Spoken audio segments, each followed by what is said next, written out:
Hey there, I'm Fruit Bats, and I'm a Link to the Past speedrunner. This is a guide intended for people who want to run Link to the Past for the first time. I'm going to cover the basic route and some of the techniques you'll need to learn before your first run, as well as some of the safety strategies I would recommend a first-timer to rely on, but I'm not going to talk about the more advanced tricks, the ones you'll need to practice and learn for a few hours to shave a few seconds off your run. You're not going to have to worry about those just yet. The great thing about speedrunning A Link to the Past is that the majority of the time that you save as a new runner comes from just playing the game better, not dying to bosses, losing fewer hearts in the dungeon, that kind of thing. So once you've watched this video and gotten the route down, it's just a matter of going through the game, start to finish, and honing your skills.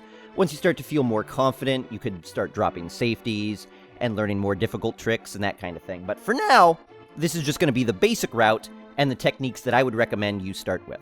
You'll also notice that I'm playing on the US version of the game. Most of the speedrunners you see are going to be playing on the Japanese version. There are a few different reasons for that, but for now, for first-timers, I think the US version is a fine place to start. It's also pretty helpful to be able to read and understand the text until you know where everything is. So let's go ahead and get our first run started. If you are using the SRL, or Speedruns Live, timing method, it means you're going to want to start your timer at file select. So that means the moment I start up this very new file here, Fruit, the moment I hit A, is when your timer will start. So let's get going.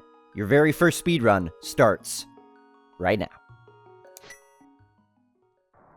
So for this first part here, as Zelda is chatting with you, this part takes a little bit more than 20 seconds. You're just going to want to be spamming buttons, as you can see I'm doing on the visualizer in the bottom left. You can see I'm spamming A, B, and Y. This is pretty much what I'm going to do any single time dialog boxes appear. The reason I avoid X is because X opens your map, and that's a huge time loss. So you really kind of want to avoid hitting X at any point during the run.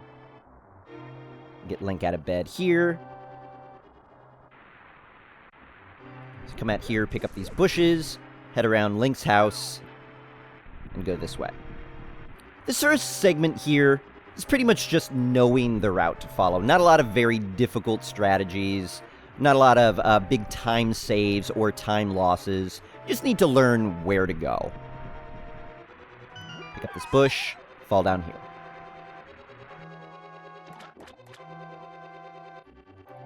We'll find our uncle dead, or something. Regardless, he gives us the sword and shield, and we continue on.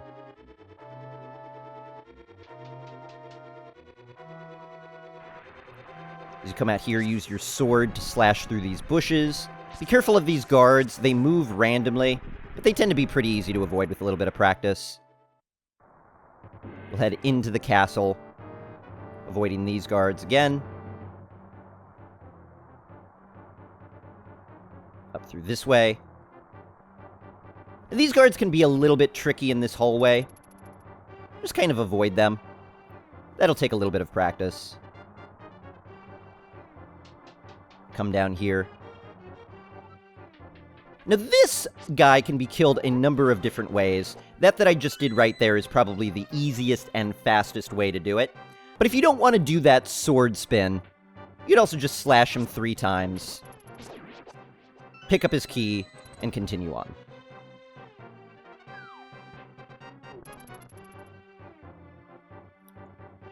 Just avoid these guards. If you've taken any damage at this point, there is a heart under this pot. That'll help heal you up. These guards in this room are a little bit interesting. You can see I could come through right like that without them seeing me at all. But if I come in too low, he notices me and I've got to avoid him. So ideally what you want to do is be lined up about here. I use this spot right here as my lineup. I just kind of want to be lined up with it. And if I do that, you could squeak through without getting spotted at all. This guard again here, just 2 slashes. We'll kill him and open the door. If you want to be a little bit more clever, you could come through here with your sword already charged, hold down the B button, come in, give him a spin, he's dead that way. This next room here, you could swipe your sword before you go in. It's another blue guard, he takes 3 slashes, or you can just poke and spin him like that, kill him immediately. Pick up this boomerang, grab that key, and we'll head out. Key to unlock the door, and we continue. What we're going to come up against now is basically the first mini-boss of the game. You will die to him, and you will die to him multiple times. But let's talk about how to make this fight a little bit easier. First, freeze this guard. Grab a pot here. Throw him at the ball and chain guard. Grab another pot. Throw another one at him, and he's dead. Grab that big key, and you can head through here. Grab the lamp out of this chest, and talk to Zelda. The order that you do that doesn't matter. You could talk to her first, and then grab the lamp. It doesn't really matter. Tell her you understand, and let's head out. The guard is in our way. We might have to boomerang him again. He isn't, so we can continue.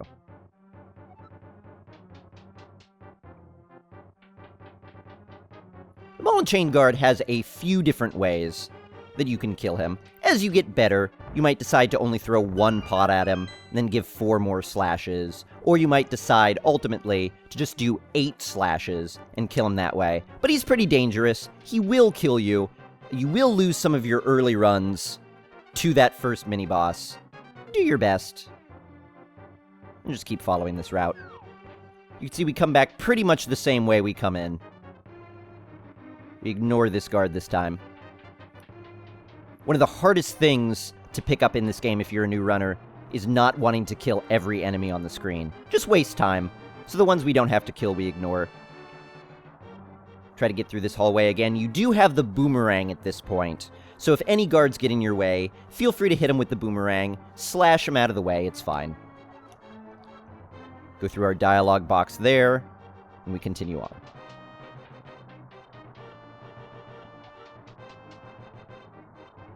Again, this part of the game is mostly just knowing the route. Come up to the left here, push open this spot. You can't do that until you have Zelda. We'll come in here, hug the right wall. If there's a rat, just go ahead and boomerang it. That rat won't always be there. Heart piece here if you need a little bit of healing. This right here is a snake room. These snakes could be in a variety of different positions. It's really all random, the way they do it. Just go ahead and slash or boomerang your way through. Just try to get to the other side, taking the least amount of damage possible, and doing it as fast as you possibly can as well. Of course! Hug left here. Grab this key, and head back out. Another text box here we go through. Because we have a little bit of a small area of the screen that we could view, there's a lot of enemies that are going to be moving around, potentially dangerous. Just do your best to try to avoid them. You'll get used to the way they move with practice. There's a rat here holding a key that we have to kill. This rat could go a variety of different directions, but it'll always be roughly over here. Could be up here a little bit. Could move to the right a little bit. Just slash him, grab his key, continue on over to the right here. Hug left here. Any rats that are in your way, you could boomerang. But the cool thing about it is if you stay on this left wall, those bats will never, ever hit you. Boomerang any of the rats, or slash any of the rats that happen to get in your way, and continue on. Avoid getting hit here. Now here's a pretty cool trick. If you just come down into this room, Zelda will have some words for you. But if instead of doing that, you hold right coming out of that door, you could just skip that dialogue box completely. Pull on that right lever there, head out, and boom! You are done with your very first segment. You've completed Escape. Congratulations. We'll have a short chat with this guy, remembering to hammer our buttons as quickly as possible. Once this conversation is done, we tell him that yes, we understand. We grab this heart piece here that will give us an extra heart container for the rest of the run, and also heal us up to full health if we've taken any damage. Now we're going to head to our first dungeon, Eastern Palace. As you're leaving this screen here, make sure you're about right there. You want to be above this dirt path and below this grass here. The point of which is just when you come in, you hug this bottom wall right up against it, and that guard will never hit you. It's scary, but that guard will never hit you. Continue to follow this path. The paths between every dungeon is mostly just try to do it as quickly and efficiently as you can, ideally not taking any damage. This area is sometimes a bit of a minefield, just avoid the Octoroks. If any get in your way, slash them, boomerang them. Same technique you use with any random enemy that might get in your way.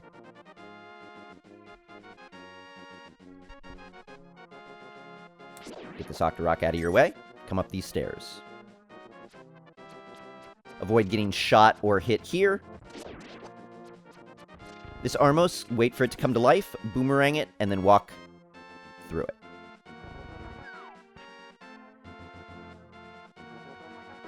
Continue following this path. At the top of this staircase here, boomerang that blue guard. And we enter Eastern Palace. In here, walk straight up, pick up this pot, press the button, walk through the door. Press this button, walk through the door. These cannonballs in this room are random. Just pay attention and avoid them. If this is your very first run, I recommend you come around here on this walkway. We'll be able to open a chest containing 100 rupees. Those 100 rupees will be useful for buying a bottle later, make the run a little bit safer.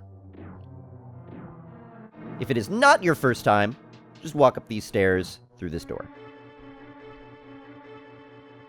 If you're missing any health, pick up this pot, grab the heart, press the button, go through the door.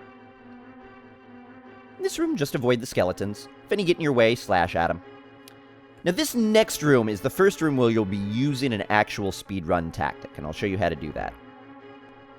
On the floor are some invisible lines. I'm showing them to you right now. We want to avoid walking over those lines, because if we walk over them, it causes skeletons to spawn. We don't want those skeletons to spawn. So the way we do this is we walk into this door, we pick up this pot, we walk left. I like to use that little skull on the ground as a marker for me. Walk down, throw the pot to the right, walk up here, grab this pot, throw it down, and there are the two skeletons you clear, and the door opens. If you need even more health, you can pick up that heart as well.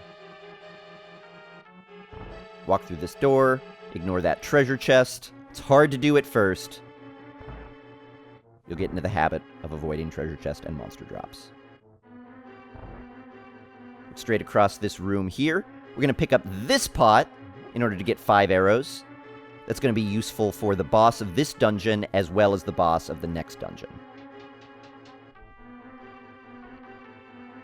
Dark room here. That's alright. We just follow this path, boomerang that popo, hit the button, walk through this door. We're going to go to the far right, pick up a pot here for a key. Look out for the skeletons getting in your way. If any do, just slash at them, throw a pot at them, just like that. Boomerang that popo to get around it, and use the key on the door. Follow this walkway. Next room, another speedrunning tactic. In this room, normally, you'll be killing these monsters. Once you kill all of them, these anti-fairies will disperse from around this pot. You pick up the pot, there's a button underneath, you press the button, chest appears here. But that's pretty slow. So what we do is we use invulnerability frames, which is what happens after you get hit. You can notice Link is flashing there for a little while. While Link is flashing, we can't take additional damage. So we use that flashing effect in order to get through the anti-fairies, pick up the pot, and press the button while they're still there. This takes a little bit of practice to do, but you should be able to pull it off. Let me show you how it looks. Get hit by this popo here, take the damage, pick up the pot, press the button, and now we can get the chest. That, in my opinion, is the easiest way to do it. I like to use this little wall here to line me up, and you can do it pretty consistently with some practice. There you go. Of course, if that's frustrating you and you don't want to take the time to learn it, just clear that room casually. It's fine. Ideally, you just want to get your very first run done, but that's a cool trick to learn. As we come back into this room now, pick up these 2 pots to pick up those arrows. Avoid that skeleton. come up here, get the bow. Avoid the skeleton coming through again, and get through this door as quickly as possible, because you don't want to get hit by those floating skull heads. In this room, just kill these popos, get them out of your way, switch over to the bow and arrows, and bow and arrow that Cyclops. He'll drop a key, pick it up, come to the left here, and go through the locked door. This room looks terrifying, but it's not actually that bad. These anti-fairies are going to bounce around. You're going to want to avoid them. It might panic you at first, but if you follow this path, they'll never hit you. Watch what I do here. Come to the left, pick up this pot, get those arrows, pick up that pot, get those arrows, pick up that pot, press the button, come through the door. This room is a little bit interesting. The way you do it is there's hidden buttons behind each of these Cyclopses. And the bottom one is the one you want to hit. But we can hit that button without moving the Cyclopses at all, and here's how that looks. Just like that. It's a little bit scary. The cannonballs in this room are random. Just avoid them. Try not to get hit. Pick up these pots to kill the skeletons. Use the arrows to kill the Cyclops. As you go into the next room, swing your sword, charge it up, walk through the door, release your sword spin to kill these popos. These two Cyclops can be a little bit interesting. You want to put 2 arrows into each of them, and if you're doing it optimally fast, you want to do it in the first time that they both wake up. I find it easiest to put 1 arrow into one, 2 arrows into the other, and then 1 arrow into the first one again. And that looks just like this.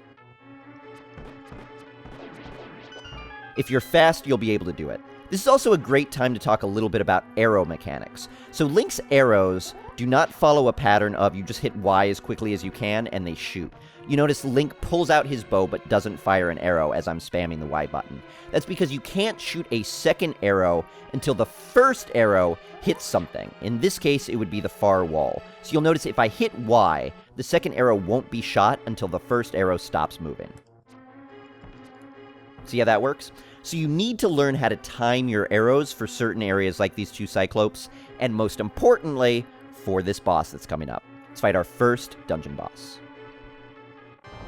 These Armos Knights are a little bit interesting. They'll always follow the same exact pattern, separating like this and bouncing around in a circle. If you want to kill them the casual way, just put 3 arrows into each one. After you've killed 5, the 6th one will turn red, hop around more aggressively, put 3 more arrows into that one, and then you're done. The faster method, and I think an easier way to learn how to kill these knights, involves listening to an audio cue for timing and then shooting arrows in a certain pattern. So let me show you the audio cue. Listen as the boss music starts, you hear the da-na-na-na-na-da-na. Then the music starts. When that music starts is your cue to start firing arrows. So listen to the music again.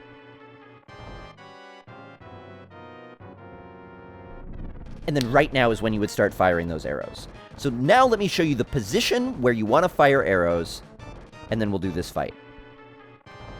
Come to up here. This knight can't hurt you before the fight starts, so line up with him. As that timing starts, shoot 5 arrows to the right, come over here, and just keep firing down, using the rhythm of the arrows, because you know you can't shoot another one until the previous one hits its target, so if you miss, you're in for a world of hurt.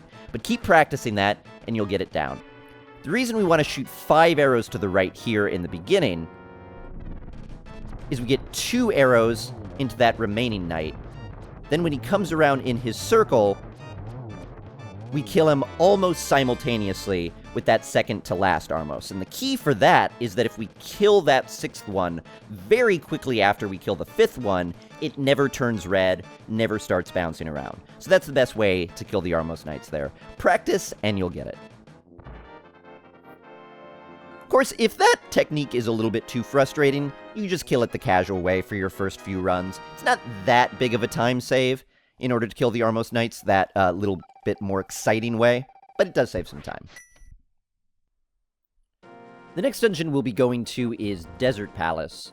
But before we do that, we have to stop and talk to Old Man Shashrushla and get the Pegasus Boots. The Pegasus Boots will give us the ability to dash, and once we can do that, we'll be using that method to get around the overworld and a lot of dungeons for most of the time. A lot of getting better at Link to the Past involves getting better at starting and stopping dashes as accurately as you possibly can. So get into the habit as much as you can from this moment of the game, once you get the Pegasus boots, of when you go practically anywhere, you're going to want to be dashing. It's generally faster, rather than going diagonally somewhere, to dash to the right and then dash down, or you move in cardinal directions like that. If you run into something, you'll bonk back like that. We'll use that intentionally sometimes, but you almost always want to avoid it.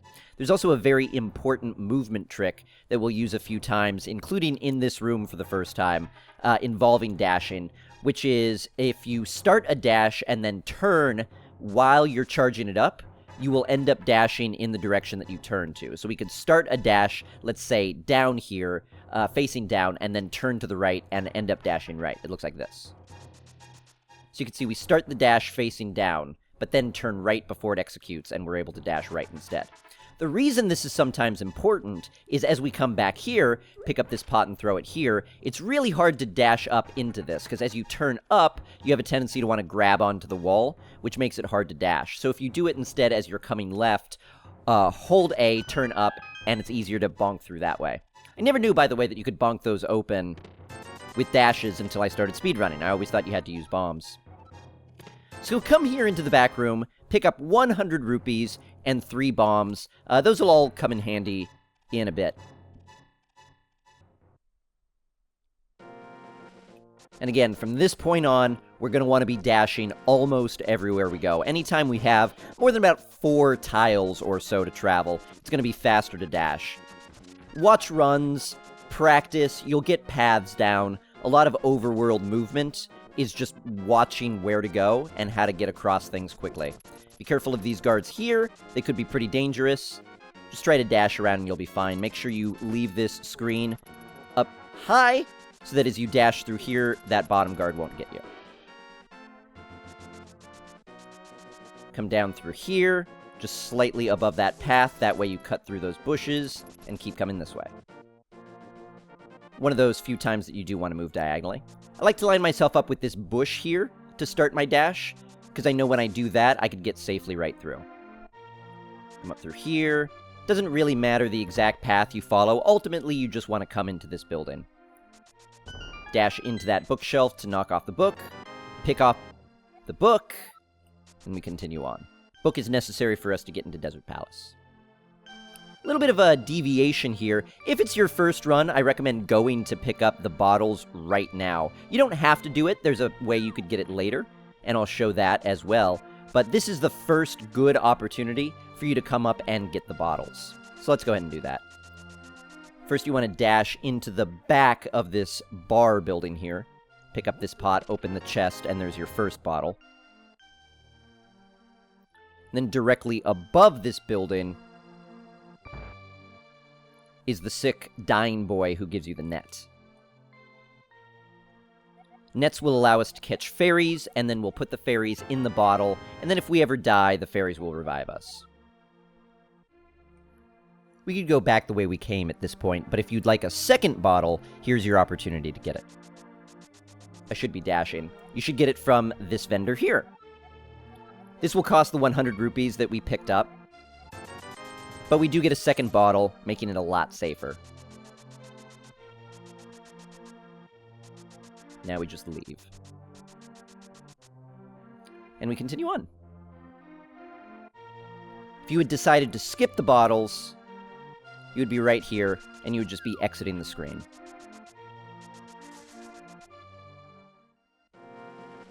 Now that we've got the book and 1 or 2 bottles, we can open up the path to Desert Palace. But if you did pick up a bottle or 2 at this point and you want to also get a fairy, one of the easiest places to get them is at this fairy fountain just north of Link's house. Dash through these rocks to break them open. We don't really care if we take damage at this point because we could get full healing here, of course. Catch 1 fairy. We'll catch a second fairy. We'll get full health. Then we'll continue. If you use your fairies at any point, this is one of the greatest places to get them because it's pretty easy to get to. I'll also show you various locations throughout the rest of the game where you can get another fairy if you use it. The bottles at this point aren't strictly important. A lot of runners will get them after Palace of Darkness, but for a new runner, having the bottles in Palace of Darkness, and to a lesser extent in Desert Palace and Hera, will help you out substantially. As you're making this dash, try to stop about here. I like to use this patch of grass right there as a lineup. If you stop right here when you dash through this screen, it'll allow you to safely dash across the entire desert. Then you want to stop about right here so that you could safely dash upward and get to the platform right before Desert Palace. Use your book here. Make sure you're using an input when that black screen is there, but then immediately stop using inputs or you might accidentally read the platform, which costs a little bit of time. Head around and up into Desert Palace. Start by dashing left here and then dashing up, grab this pot, and kill that monster with it. Hold your sword as you're making through that transition, and you can just spin your way right through that guy. We'll come into this room. Now that key up on the pillar, you've got a couple of ways you could knock it down. I just got to keep moving, because if this eye looks at me, he will shoot a laser. A couple of different ways you could knock it down. You could bonk directly into it. Just dash into it like that, and it'll knock the key down. Or if you're trying to do it fast, you could use a little trick where you just barely scrape along the top. So you want to find a lineup where you don't quite run into the torch, but your dash still intersects it, such as about right there. Then when you crash into the wall, it'll still knock the key off, just slightly faster.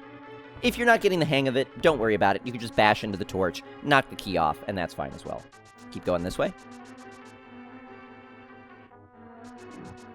Desert Palace can be a little bit twisty and curvy sometimes, because we cross back through the same way multiple times. Kill all the landmo in this room, and continue up through. There are going to be cannonballs firing here. Just be on the lookout for them and be ready to avoid them. Sometimes you won't have to, sometimes you will, so just read where the cannonballs are and react accordingly.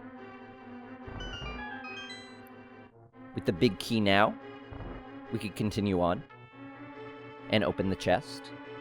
As you dash up through here, pick up this pot and grab those 5 arrows. You don't strictly need them, but keeping track of your bombs and arrows in your inventory throughout the game will become something that's really important for the run. These arrows you'll also want here, so pick up those pots as well as the pot hiding the button to get those arrows. And we'll get our power glove.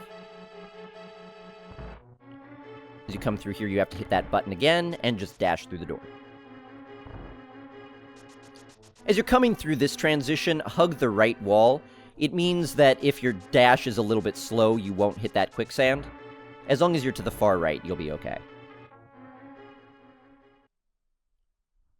That's now the first half of Desert Palace. Be careful not to jump off here. You want to be cautious of that, because if you jump off, you got to redo that dungeon again.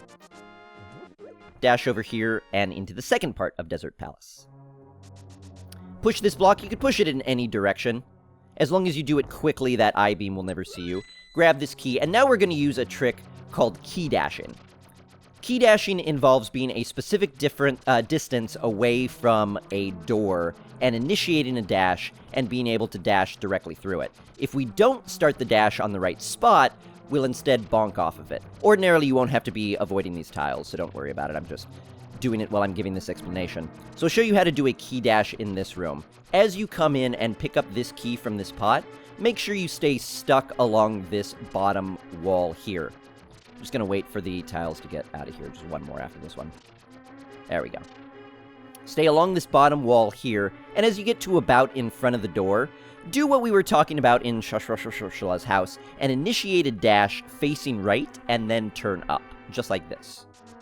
And that'll allow us to dash right through the door.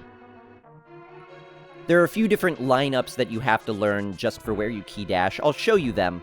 Don't feel like you need to learn all of them. It's something helpful as you start improving. Kill the popos, head through this door. We've got another key dash. If these popos get in your way, just slash them, pick up that pot, pick up that key. To do this key dash, initiate a dash, kind of like we did to get that previous key, where you just scrape along this torch. If you scrape along that torch, just like that, you'll make it through every time. Dash to the top here, grab this key from the upper right pot, head through the door.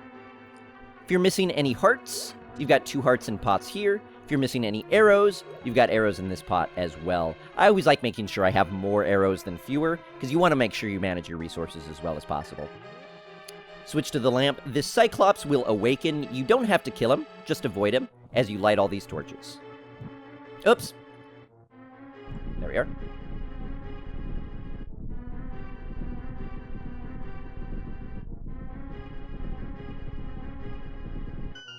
And as soon as that path is open, head through this door. I like to switch to the bow and arrow before I go through the door, because it allows me to do a similar audio cue that I did for Armos, and I'll show you what that is. As you enter the room, initiate a dash, bonk on the far wall. That will line you up with the landmo correctly. And then you just shoot arrows into them as they spawn. I'll show you the audio cue, and then I'll show you what the fight looks like. So you hear the ba-da-da-da-da-da-da again. And again, at that same point that you would start firing at Armos, you start firing at the landmo as well. To the left, to the right, and then down. Show you one more time. And then right at the start of the music is when you start firing your arrows. If you do it fast enough, you'll be able to get a few hits into them. This entire fight is mostly RNG from this point. Where they spawn after those initial spawns is random. So just do your best to chase them around, hit them with arrows, and swipe them if you need to. I usually find it a little bit easier to hit them with arrows by standing to the right or left of them, as opposed to the top or bottom, and then standing fairly close. It's just a matter of watching to see what this animation looks like and learning the timing for when they pop out. Each landmo will take a total of 8 damage. You deal 1 damage with sword swipes, and you deal 2 damage with arrows. You also deal 2 damage with bombs, but I don't find the bomb method a very good method to learn as a beginner, simply because arrows is faster, so may as well just learn the faster way from the get-go. I also don't find bombs any easier than arrows. So that all having been said, this is about what the fight should look like. Immediately dash in and bonk to get our lineup. We shoot left, we shoot right, we shoot down. Look to see where they're going to pop out, get our lineups, shoot them. Now we're only down to 1, and when we're down to 1, its earth shoots out in 8 different directions. So make sure you avoid the one that's coming toward you. And that's the landmo fight. Again, it is one of the more random fights, boss fights in the game. Just a lot of practice is all you do to get faster at this fight.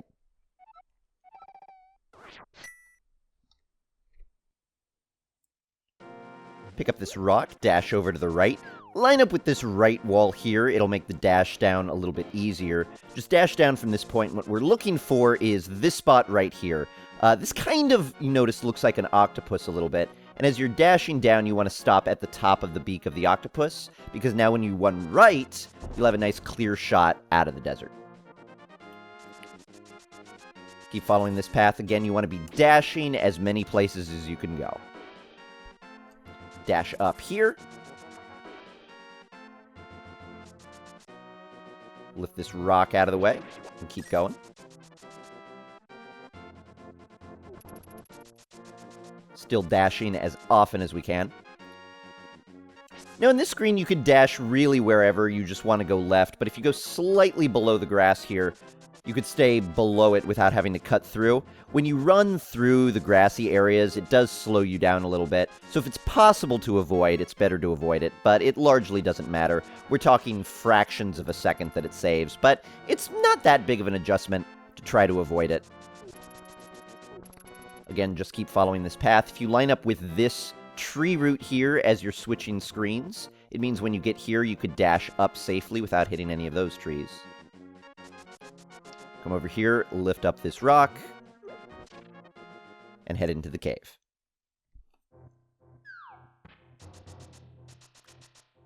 Here you'll meet an old man that's lost in the cave. He's lost his lamp. While we've got this old man following us, if we dash at a much slower speed. You can see how we pretty much go walking speed if he's following behind us while we dash. So at this point, when he's following us, we don't need to dash anymore. Just walk normally. He'll have one last dialogue box here. Get through it quickly. And as you're coming down here, hug this left wall. If you do that, those bats will never hit you. And through the door. If you slash your sword here as you walk down, it just gives you a little bit better protection against those stone gophers that like to wander around. You cannot kill them, so you just kind of want to paralyze them and hope that they don't get in your way. After we get that magic mirror, a lot of dungeons will be going into the dungeon, doing something, mirroring out, and then going a different way. And Hera is no exception. As we go through Tower of Hera, we're going to be mirroring a number of times. So this is the point that newer runners start to get a little bit confused with the dungeon routes. But just keep an eye on what's going on. Divide the dungeon into different segments if that makes it easier for you. For instance, Hera will have about 3 different segments of varying length. Switch to the mirror. You want to be careful that jelly doesn't touch you, because if he does, he'll start a dialogue box. But you want to be up here on the top here as you mirror. That way you avoid accidentally getting that heart piece, which we don't want. It costs us some time. And then we enter into Hera. First step of Hera, just slash this switch. Walk down the stairs here. Now you're going to want to do this quick, because that Moldorm down there can be a problem. So slash the switch, pick up the key, mirror out. Now here's a neat trick you could do here. After you slash this switch and switch over to your boomerang, if you throw the boomerang to the right and then initiate a dash upward as quickly as you can, this will happen. And you can get through much quicker. If you can't get the timing on that, don't worry about it. Just flip that switch back any way you can. This is the famous tile room of Hera.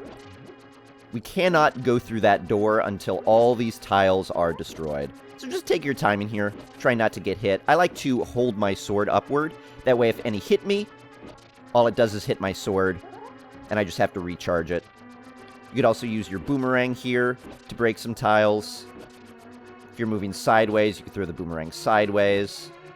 However you'd like to do it. The important point is just don't get hit. On the very last one here, I like to hit it with the boomerang, because that gets me through the door a little bit faster. Just do your best not to get hit by the Moldorms in this room. They move randomly, so you just have to try your best. In this room, switch over to your lamp. Light all 4 of these torches. Switch back to the magic mirror. Get the key, and we'll mirror out again. That spot right there is also useful if you've taken a lot of damage. You could do what's called a death warp. Just let the skeletons kill you. It'll take you back to this start here, and you'll fill up your life a little bit. So if your life is really low, which it has a tendency to be after Death Mountain and the randomness that is Hera, you could feel free to do that. All right, after that step, slash this switch, and head up here. This room has a few different tricks to it. The most important thing to do is just kill all of the beetles. They will die from one pot. They will die if you slash them down any of these pits, and they will die if you slash them 3 times. So the 3 slash is the hardest. If you want to learn a really cool trick to do it, you could do it this way.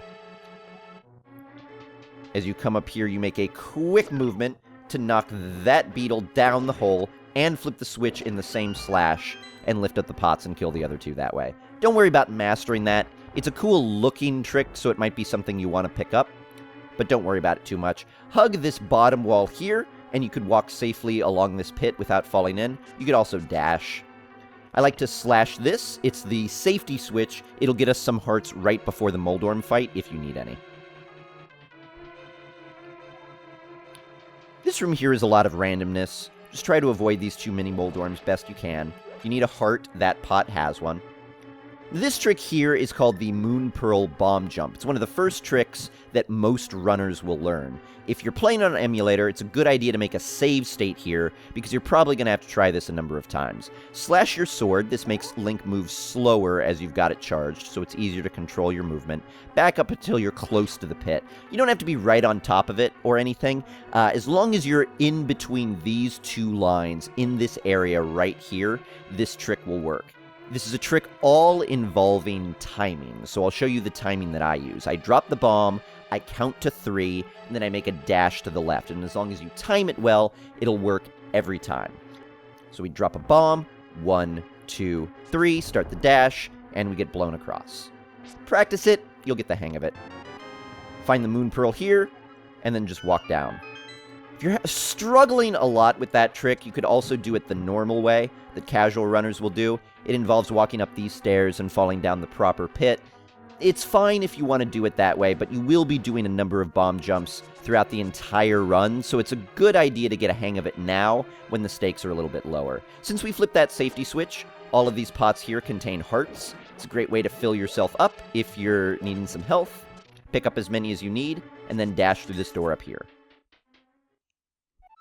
This is the Moldorm fight, and for casual runners, it's really hard, because not only does Moldorm hit you, which is kind of scary, but he could knock you off this pit, forcing you to come back up here again, resetting Moldorm's health completely. Obviously, we don't want that to happen, so we're going to do our best not to get knocked down, and the easiest way to do that is as soon as you go in, keep your sword out in front of you at all times. So we hold our sword out, and the reason we want to do that is when Moldorm knocks into us, instead of falling off and taking damage, we just tink backwards a little bit. And as long as you're holding in the opposite direction of the pit, for instance, if he knocks into us over here, as long as we're holding left, we won't fall down that pit. He got me from above, that's why he was able to do damage. But keep your sword out, practice a little bit. See, we ordinarily would have walked off there, and we just kind of walk into the weakness that is his tail. If you're feeling a little bit more aggressive, you could also use some dashes, but you want to be really good at starting and stopping your dashes before you start going that route. So let's go ahead and kill him. On the very last hit, which will be the 6th hit, he starts moving around a little bit faster. Be a little bit more careful, but ultimately, you just want to kill him. The key to this fight, keep your sword out, hold in the direction against the pit you're going to fall in, and do your best not to fall off. He will take practice. You will get it. He's frustrating, though. Moldorm's frustrating.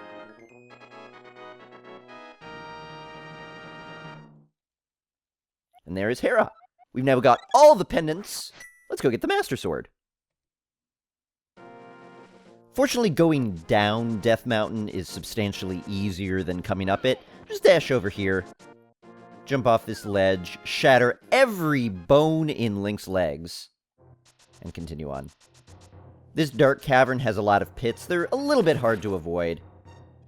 You'll get it with practice and a little bit of muscle memory. For now, just go through at your own pace and try not to fall in any of the pits.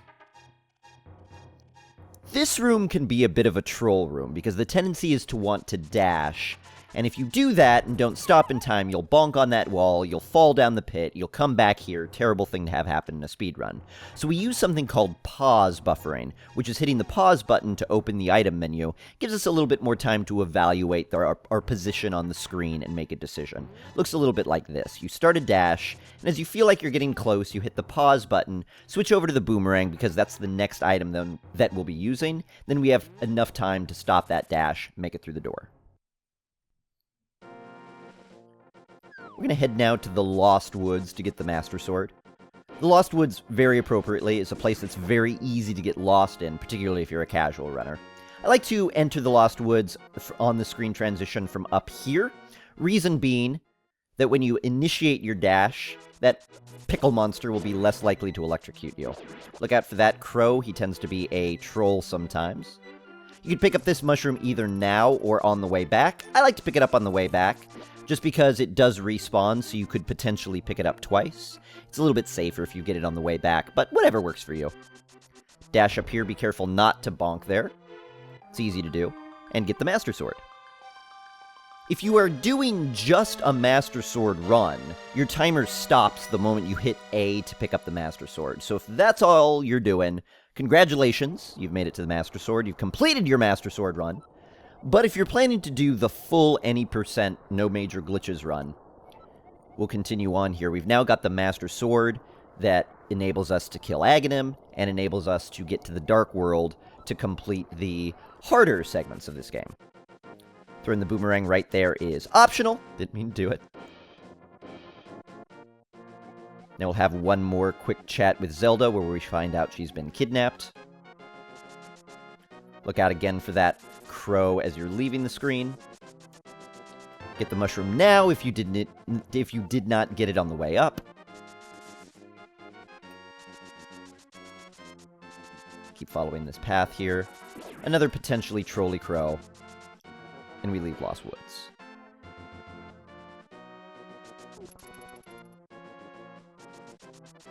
Again, typically overworld movement is more about getting from point A to point B. As you start becoming a better speedrunner, you're going to want to optimize your paths, figure out the best places to dash, the safest places to avoid monsters, things like that.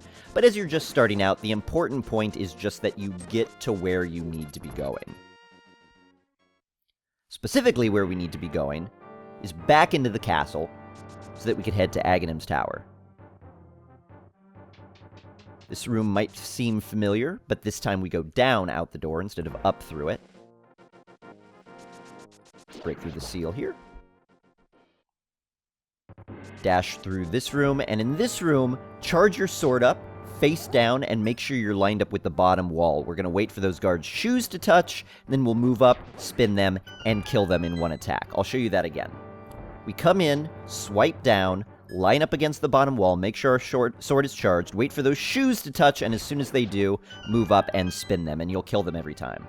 Before the next room, charge your sword, walk through, release the spin, and kill those 2 guards. If you forget to charge your sword, that's okay, you'll have enough time to do it again. This is another opportunity to key dash, stay lined up with this chest right here, just move straight left to underneath the door, initiate a dash, and then turn up. And you'll move through that locked door without bonking on it. Just get through this room, try not to take damage. This maze has a couple of things about it. If you've got full health, which we don't right now, and you swipe your sword and do a sword beam, the sword beam will make all of the guards in the room notice you. As well will bonks, and if a guard sees you and you tink against his sword, like that, it'll also cause all the guards in the room to see you as well. So we want to try to get through here without doing any of those things, and that looks like this. That dash is kind of hard to stop, but it is the safest way to get through that bat. The most important point is to just get that key, and then get over to this locked door as quickly as possible. I'll show that path one more time. It's okay if you get hit. Use your boomerang to stop any troublesome enemies. Your sword works as well. And get through that door. In here, just dash right and get up through this staircase.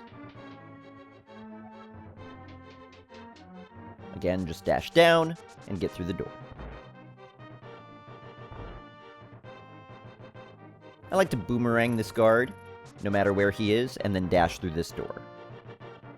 In here, we've got to kill this guard to get a key. If you've got no sword beams, it's a little bit easier to do it without getting noticed. If you do manage to not get noticed, you could initiate a key dash from this bottom wall to get through this door. But these enemies in here are pretty volatile and will notice you a lot of times. And since you can't really see them, it's sometimes easier to just go straight through.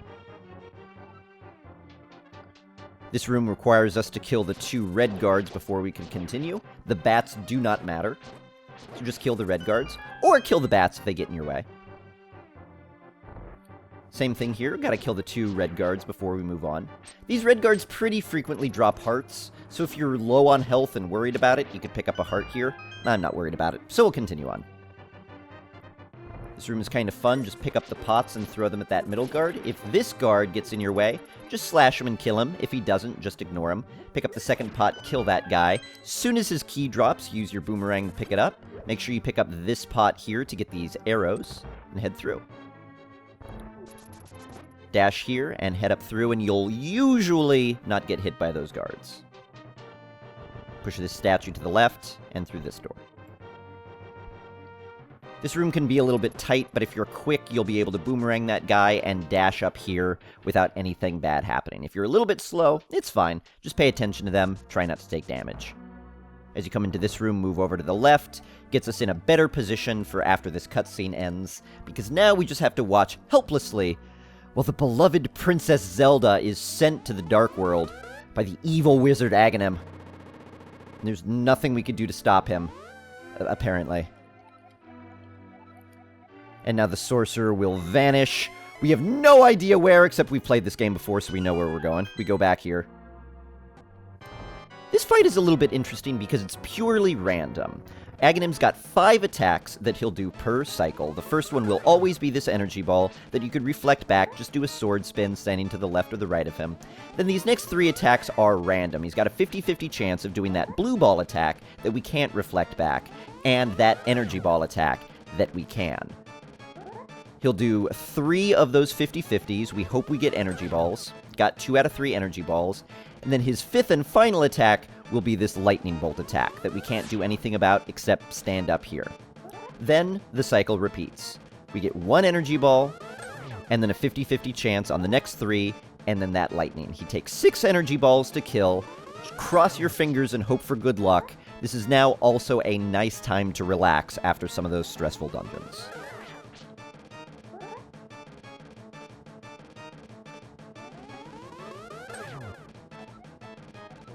We got fairly lucky there.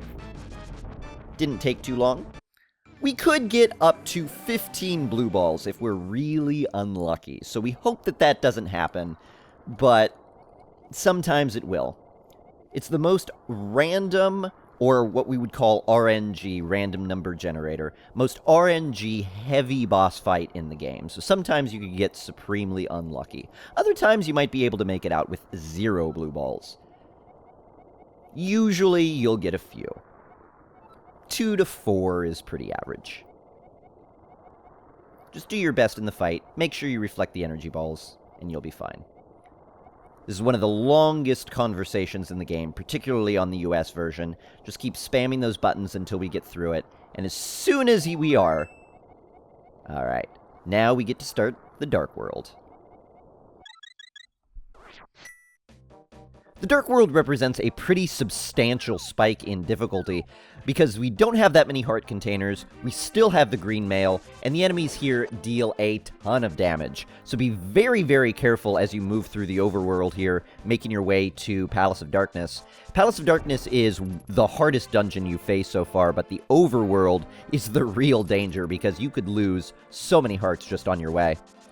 As you're making this path, you should also check to ensure that you have at least 110 rupees. If you don't, you've got a few options. These onion monsters here will drop rupees some of the time. You can see we got a blue one there. Make sure you have at least 110, and then come through here. Follow this path through, and we'll pick up Kiki. You need to bribe Kiki 10 rupees to get her to follow you. If you get hit by anything at this point, Kiki will stop following you. So be very careful. Then as you get up to this door, you will give Kiki 100 rupees to go the rest of the way and open Palace of Darkness for you. Let's head in. Palace of Darkness is pretty twisty and turny, so you'll have to practice this dungeon a few times before you get the hang of it. But start out by coming left this way, pick up that pot to get a bomb. Come in here, be very careful, those will shoot at you if you give them too much time. Pick up that pot, hit that button, switch to the mirror, open the chest, get that key, and mirror out. We will mirror out several times in this dungeon. Come in here, grab this pot, get another bomb, head through this door. Jump down this platform here, try to avoid getting electrocuted by that jelly as you do it. Quickly pick up this pot, hit the button, open the chest, get another key, mirror out again. Pick up another bomb. This time we're going to head to the left. Equip your bombs, drop a bomb on this cracked platform here, wait for it to explode, and then fall down through it. Come through this second locked door. And this will give us access to the big key. I like to switch to the mirror before I open the chest, just so that I could be hammering Y during that text box, and I could, as quickly as possible, mirror out. Grab this bomb again. Deja vu. Push this block down, and run through this door. Pick up this key. Jump off the platform. There's a beetle coming up here, just dash and he won't be able to hit you. Another opportunity for a key dash here if you want to line up against this bottom rail, start a dash, turn up, you'll dash right through that door. This collapsing platform can be a problem. Just try to get across it. Watch out for that helm sword. Grab another bomb. Head through here. And down these stairs. This room here has a lot of blue rupees. We don't really need them. The important points are to avoid the anti-fairies and to get that key from that chest. And then we head back up. Careful of these turtles. Just get out the door. We're going to come up to another darkened maze room here. As you come in here, equip your bomb, throw it downward. That'll open that blocked door there. This is all about avoiding those fire-breathing Kodongos. So if the fire gets in your way, wait for it to pass, get around it, kill any Kodongos that you can. Follow this path around. Open this chest containing the key. And now we could go through that blocked doorway that we've already bombed. If you didn't bomb it, just drop a bomb right there, wait for it to open. A little bit faster to drop it ahead of time, though. Get that hammer. And we'll mirror back to the beginning.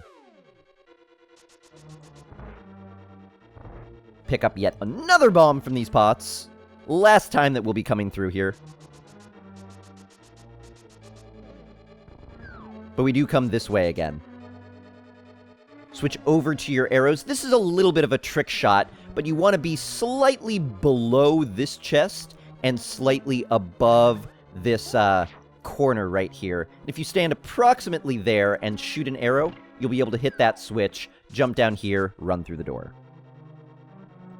Any hearts that you're missing, you could refill here up to 3. Try to have full health. If you don't, it's alright though. Get some more bombs here. And push this statue onto this switch. There we are. And we come through this door. You'll fight the mimics in this room a few times over the course of the game. The green mimics are not really that big of a deal. The red one is a problem, though, because as soon as you turn up to shoot him, he shoots you with that fireball right there. Don't want that to happen. A way you could trick him is if you're holding your sword out and moving side to side. You can see he's not looking at me. So once I've got that line up, I can shoot him with the arrows. The green mimics take 1 shot, the red mimics take 2. It's good to develop a path for these mimic rooms, and I'll show you mine. Come in here, shoot one, shoot one, shoot one, move it in the way, shoot another one, move it in the way, and then you can dash right through the door. Use your sword beams if you've got it to clear that. Otherwise, use an arrow, and then shoot an arrow at that fake Igor right there. Igor statue.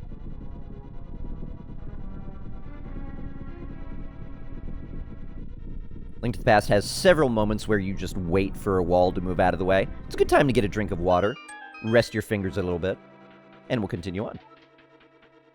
As you come in here, switch over to your hammer, hammer this down. If you've got sword beams, go ahead and hit it there. If you don't, you want to switch over to your boomerang, cross across, throw the boomerang, cross back, and then switch back to the hammer. Sword beams are faster, so that's the ideal method. But if you don't have full health, you could use your boomerang. With the hammer equipped, make sure you hammer down that turtle and run through the door. Keep holding B as you walk in, hammer, walk down hammer, spin attack, hammer, hammer.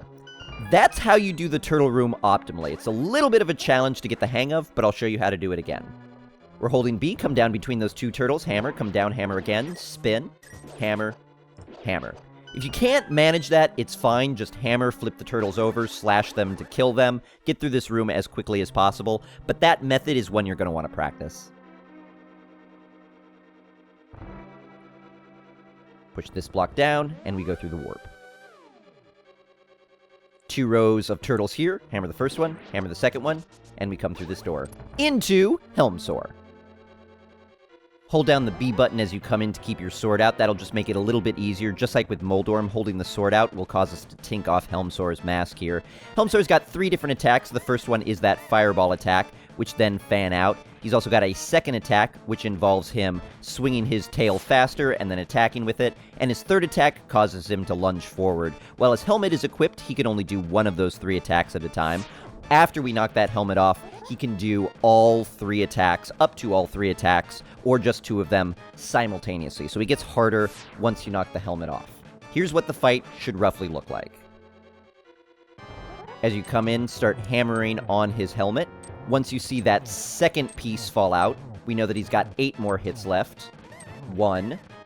Avoid these fireballs. 2, 3, 4, 5, 6, 7. After the 7th, you could despawn the fireball if you break the helmet while it's on the screen. He needs 8 more hits here. 7 if you are able to hit him with a sword spin right after you knock the helmet off.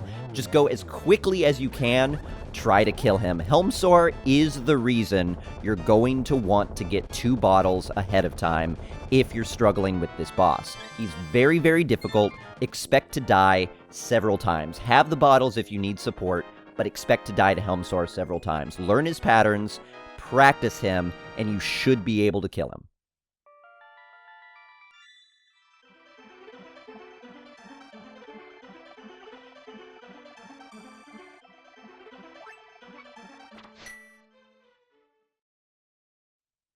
Just hammer through those buttons as the maiden talks to you.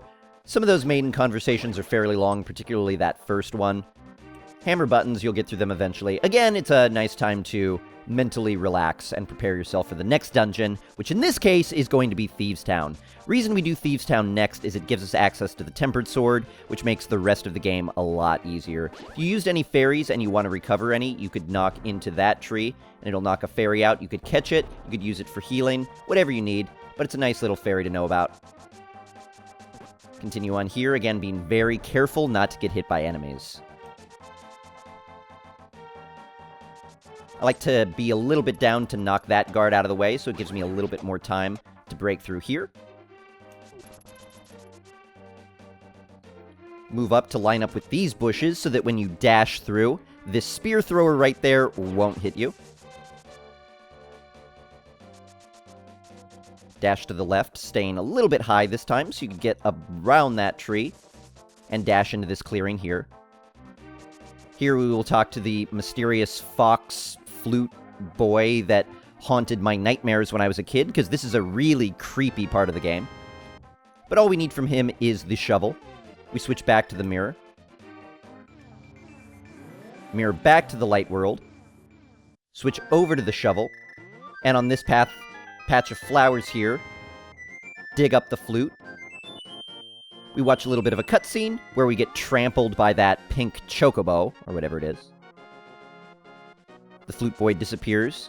That's okay, we're never going to visit him again. We're never going to tell him we got his ocarina, and he's never going to turn into that creepy, creepy tree monster that he turns into.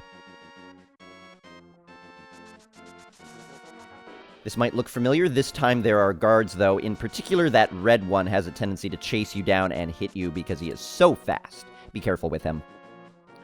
If you did not get the bottles yet, this would be your opportunity to do it. It is faster to do it at this point than the place that we got it earlier, but then we wouldn't have the bottles for Palace of Darkness. But picking it up at either point is fine. As we come up here, we use the flute. We get to listen to this entire ocarina soundtrack, and we free the magic duck from his prison. We wait for him to do a little bit of flying around. And then we immediately call him. Fly with the duck over to spot 2. And as we land, immediately switch over to the mushroom. Hit Y to give the mushroom to the witch. And now we leave the screen.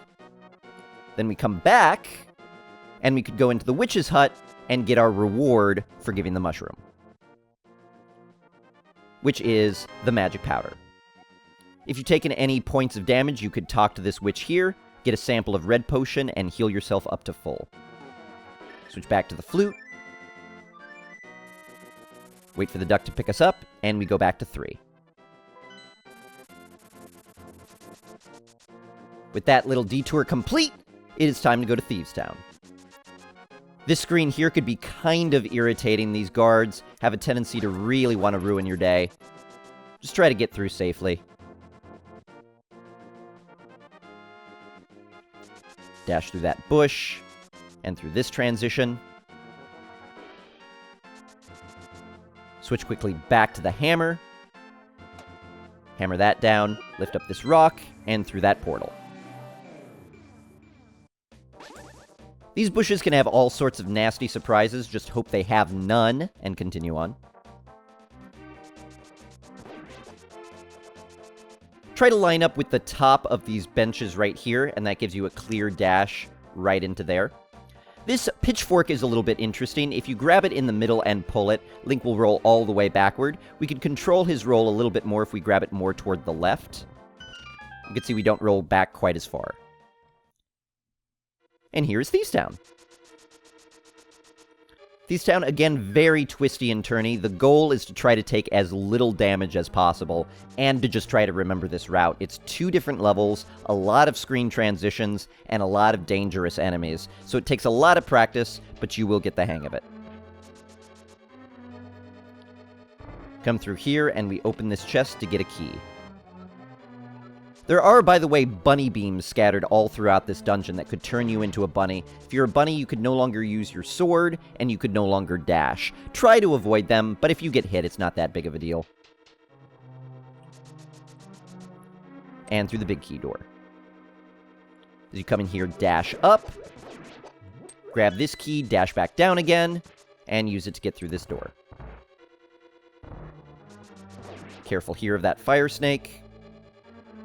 If you need some health, which you might, this dungeon is scary, switch over to the magic powder, and you could powder these anti-fairies to turn them into an actual fairy, which you could use for healing or capture for your bottle. The powder is an invaluable resource for healing in most dungeons from now on. This hallway here is incredibly dangerous. Try not to take damage, though you probably will. If you do take a little bit of damage, like we did just there, and you want to get healing, come back into the screen. It'll reset their positions. Make sure you're not standing in the doorway, otherwise you can't use the magic powder. Make sure that it's equipped, wait for that anti-fairy to come up, and you could powder it for full health. Grab this pot, grab the key, walk over here, turn down, throw the pot to flip the switch, and come through this locked door. These little grasshoppers here will do a ton of damage, so if they get in your way, just slash them out, or kill them. Dashing through makes them a little bit safer, that way if they're in front of you, you knock them away. This room is incredibly frightening. Switch to a bomb, throw it up here, make sure it blows the hole through before you continue, and then go back. Again, being careful of these grasshoppers.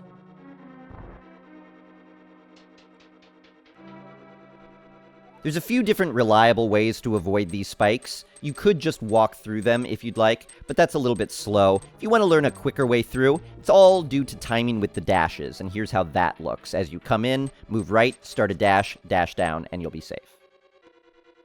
If you've taken any damage, you could switch to the powder again, powder that fairy, get full health, and dash through. Make a decision about whether you want to go up or down. It's a quick read on those monsters. Just get through, try not to take any damage.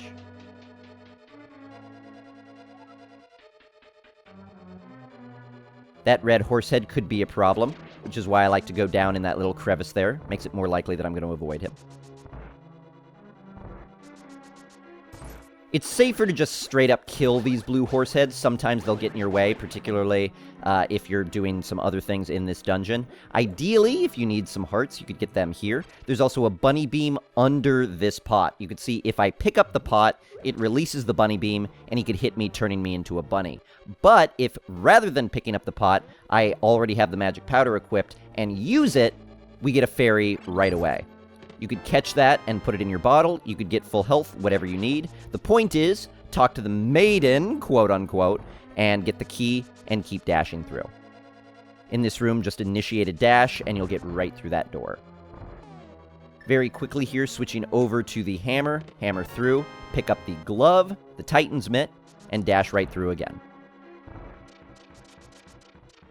You could go up through that way. I find it safer if you're just starting out to come this way, though. It'll force you to pick up this rock again, but it is safer than going up through those jellies.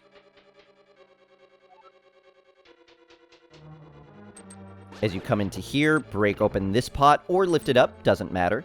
Hit that button, come through. If you're in need of one more heart, you could get that right there. And now we start the blind fight. As you come in, initiate a dash, bonk off the top wall, that's the fastest way to do it. Slash your sword down immediately, and just keep holding it. That'll let you get that first cycle done as quickly as possible. I'll show that one more time. We come in, we initiate a dash, we turn down, slash that sword out so it's intersecting Blind's head, And as long as we don't move and just keep doing that, we finish the first cycle immediately. If you've got sword beams, you could use the sword beam method, which is just standing down here and hitting blind that way. Every head takes 3 hits, and there are 3 heads. This gets substantially more difficult as more and more heads start popping out. Oh, we got blocked there. But a little bit of practice, and you should be able to beat it. If you don't have sword beams, the fight will look a little bit more like this. Still do the same thing, dash. Get this first cycle out of the way. Now we'll lose sword beams. Just hover around up here. The fireballs, if they hit you, will do 1 heart of damage. The heads, if they hit you, will do 2 hearts of damage. Just do your best to avoid getting hit. Laser beam also does 2 points of damage.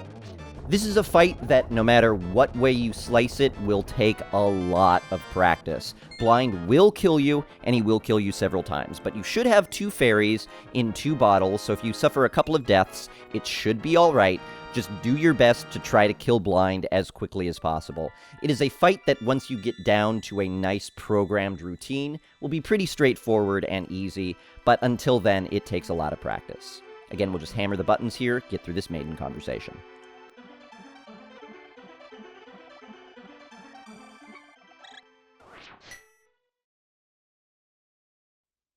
Our next destination will be Skull Woods, but a quick detour before we head there. Pull out your bombs, drop a bomb here. This bush right here will sometimes have a bomb, sometimes won't. You're waiting for that bomb to explode anyway, so may as well check. Head in here, open this chest containing 300 rupees. We'll use that as part of the payment later for Zora's Flippers.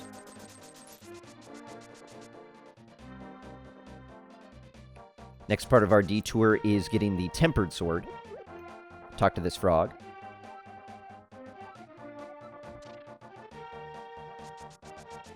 And come back out again. Unlike with the old man, you could actually dash with the frog, so feel free to do that. Throw this rock out of the way, switch over to your mirror, and mirror into the light world. Now, another slight detour here. If you're skipping half magic, just go ahead and head directly into the house right now. If you're getting half magic, which I recommend if it's your first few runs, come down this way. Switch over to your powder and throw the powder on this red concoction here. Half magic means that every magic item that we use consumes half of the amount of magic that it usually does. So in essence, it's as if our magic pool is twice as big. This is probably going to be the first safety you drop. Half magic is not that useful in a speedrun, but until you get confident about managing your magic levels, it's a good idea to pick it up. If you were skipping half magic, you'd be here right now. Come through this door. Drop off the dwarf. Leave and re-enter. This enables the conversation where you could turn in the Master Sword to have it tempered.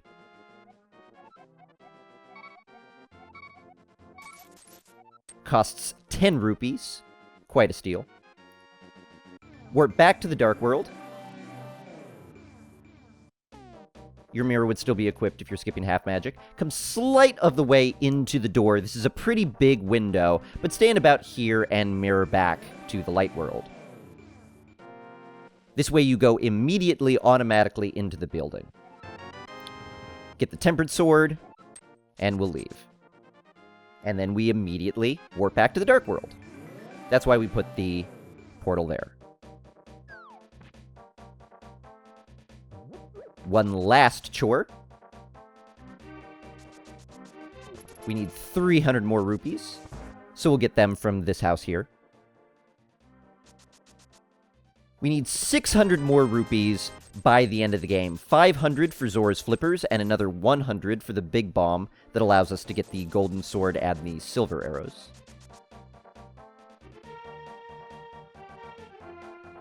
If you need more fairies at this point, you could find them under this pile of rocks here. Just dash into it, and it'll let some fairies out. Catch them if you need them for your bottles.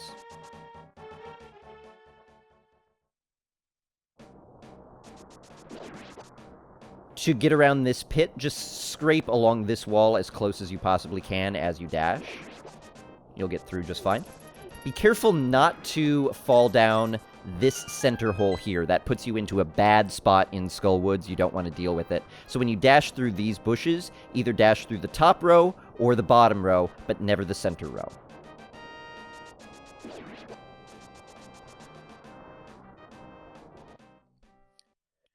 This room can be pretty challenging. As you come in, immediately kill those jellies, pick up that pot, reveal the button, start moving this statue. Those zombies will get in your way and will be a problem. As you get more experienced, you can start ignoring them. But as you're starting out, switch over to your boomerang and paralyze them. It makes it a lot safer to deal with this room.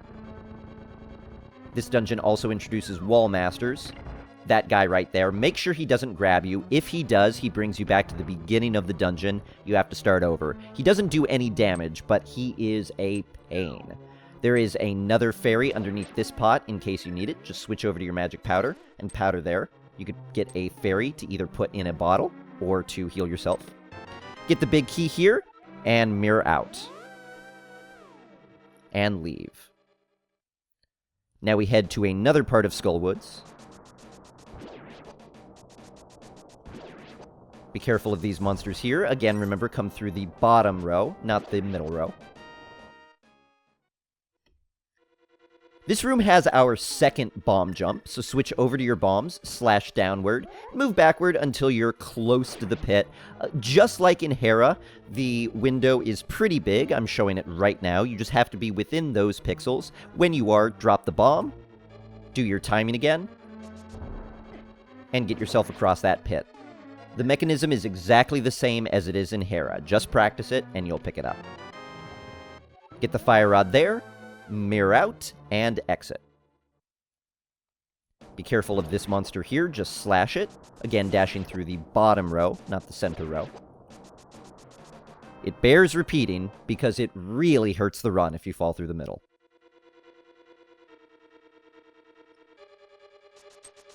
Dash through here. Dash to here, grab this key, and get out quickly before that wall master grabs you. Slash your way through that monster.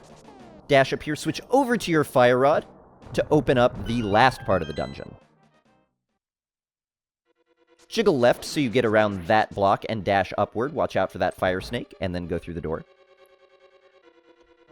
Move a little bit to the left to pick up this pot, throw it upward. If you are careful, you can get through this little gap right here without falling in the pit or hitting that star. Just move diagonally through there.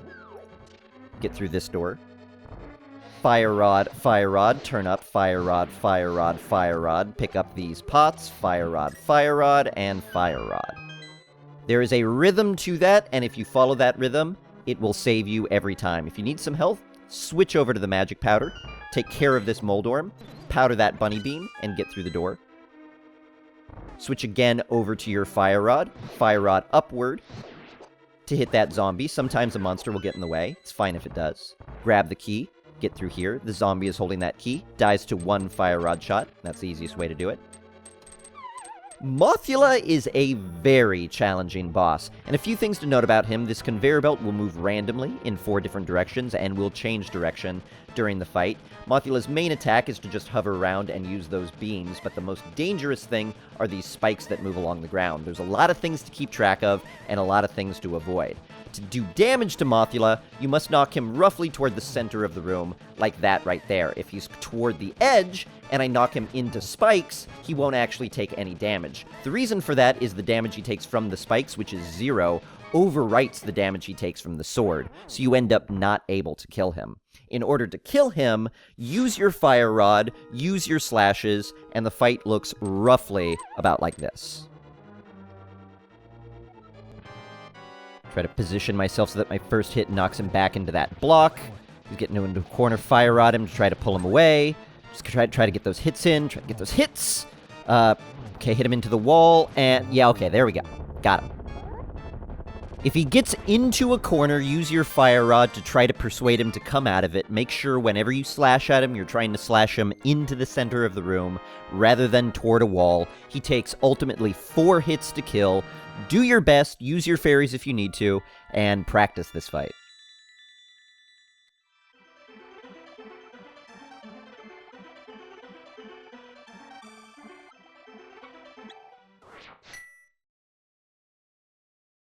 As you're coming out of Skull Woods, quickly switch over to the mirror, and mirror back to the light world. And as soon as you get there, quickly switch to the ocarina, and play it. We're going to be going to Link's house, or number 4 on the map. If you're having any trouble at all with Mothula in Skull Woods, or with Blind in Thieves Town, or even with Helmsor in the Palace of Darkness, don't feel bad. Those are the bosses who, in my opinion, are most likely to kill new runners, and to kill new runners over and over and over again. Do your best, keep practicing with them, make a save state before if it helps you, and just keep trying. If you go in with 2 fairies and a little bit of practice, you should be able to figure it out, but don't get frustrated if you're struggling. Carry this skull through the screen transition so that you can kill that monster with it. I like to kill this one as well, or at least slash him out of the way, because his bouncing will sometimes get you if you try to just dash through. Slash that guy if he gets in your way. Pick up this rock, and keep coming around.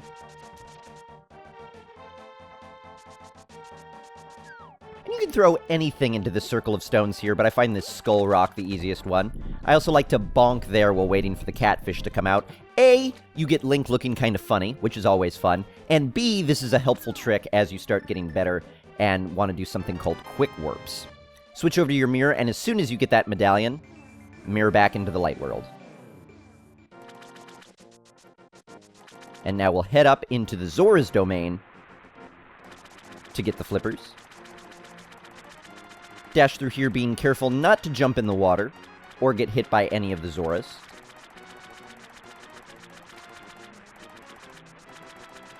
The path you want here is the one on the bottom. There are 3 different ways to go. You want the furthest south one.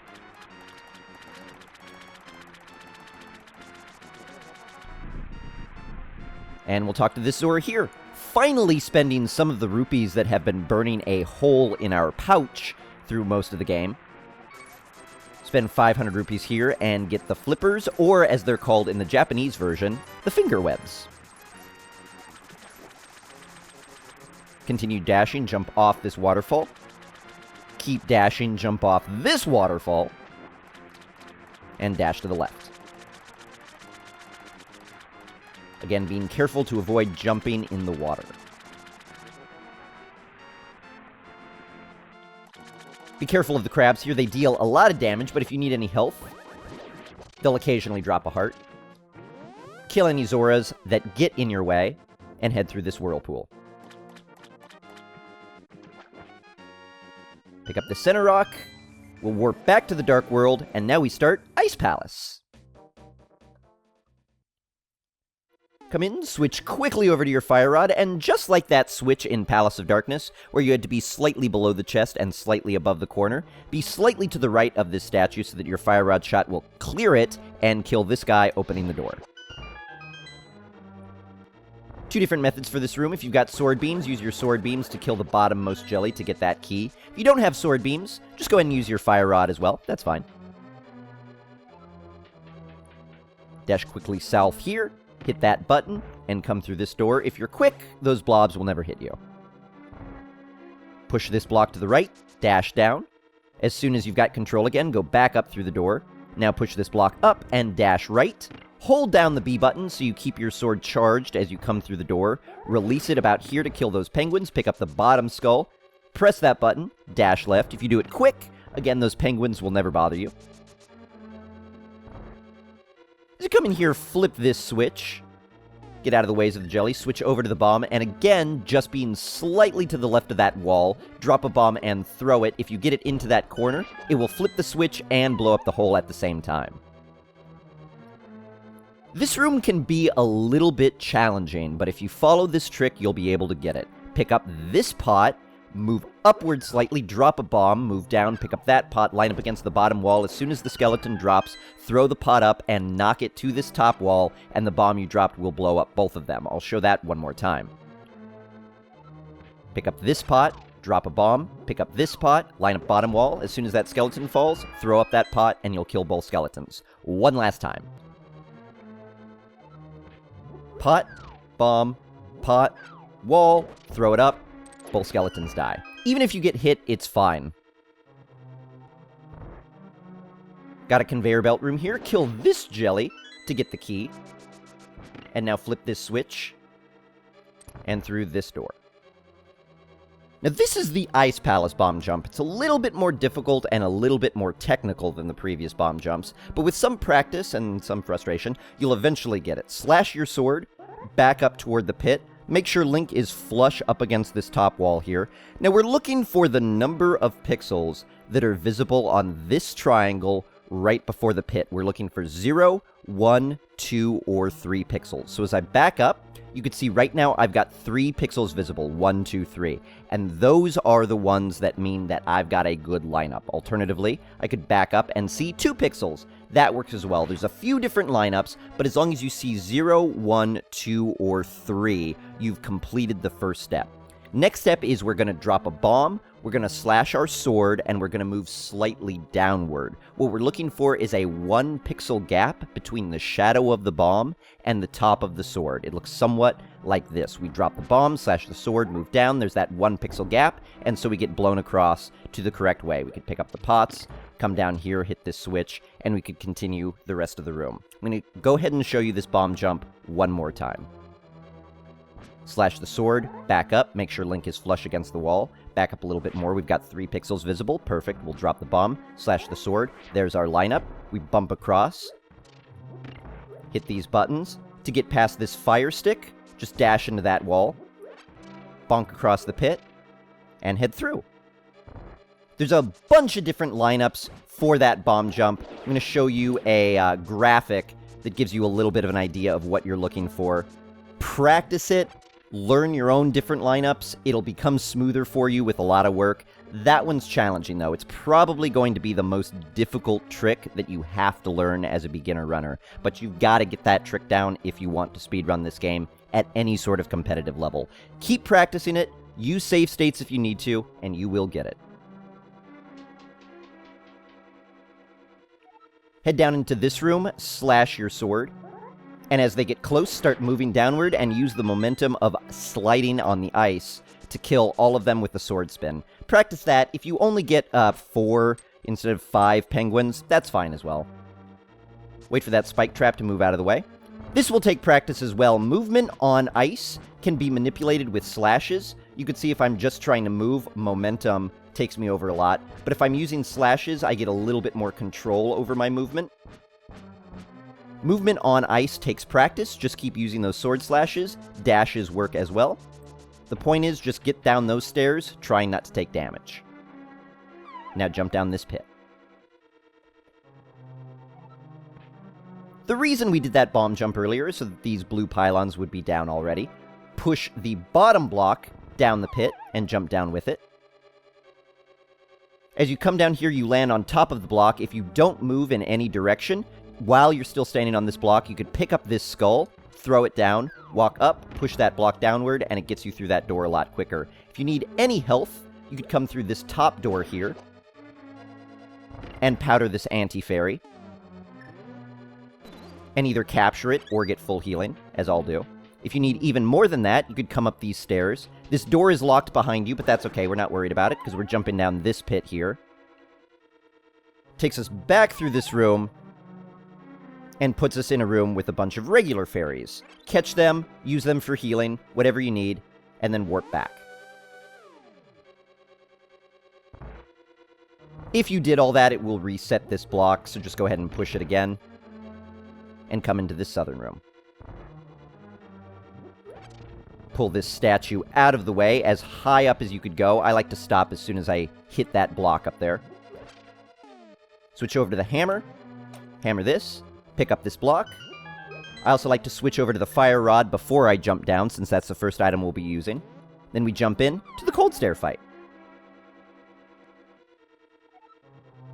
This first stage of cold stair is pretty easy. You only have to worry about these ice blocks falling from the ceiling. They will continue to fall throughout the entire fight, and can even kill you after you've already defeated cold stair, so be wary of them. They can explode in 2 different ways, either up, down, left, and right, or diagonally, those little ice particles coming out. So be wary of them, and be ready to avoid them no matter which way they explode. To get through this first stage, we need to shoot the fire rod at this ice block surrounding cold stair 8 times. If you don't have half magic, you have exactly as much magic as you need for 8 shots. So you can't miss a single shot, and you can't be missing any magic as you jump down. With half magic, it makes this fight substantially easier. We could also use the Fire Rod to damage Cold Stare. The idea is that once we break him out of his prison with those 8 shots, we initiate a sword spin to try to knock Cold Stare into this corner here, and then beat him that way. I'll show you how that looks. We come in, there's 1, 2, 3, 4, 5, 6, 7. I'll move out of the way of that ice block for the 8th, slash my sword, position on him with timing, try to slash him into that corner there, and then just beat him down. If he escapes, and your health is a little bit low, and you're a little bit worried, don't worry about it, just go ahead and use that Fire Rod to finish him off. In addition, when Cold Stare is exploding, you can see he causes a little bit of a CPU slowdown, and you could use that to your advantage to make it a little bit easier. So, oops, we got hit, oh no, and now they're all scattered. But that's okay. When we kill one, you can see his explosion causes it to slow down a little bit, and we could use that slowdown to our advantage. Just chase him around. Since you've got half magic, use those Fire Rod shots judiciously. And watch out for those ice as they fall after Cold Stare dies. The heart will appear under the final puff that you kill, and grab that gem. Cold Stare takes a little bit of practice, but if you've got half magic, it makes it substantially easier. Once you feel confident with Cold Stare is pretty much when you could start dropping half magic. But always, always, always, once you drop it, keep an eye on your magic levels, and make sure you've got full magic before jumping into that Cold Stare fight.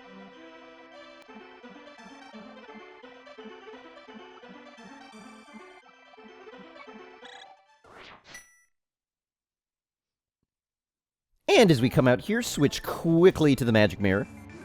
And Mirror. Switch quickly to the Ocarina.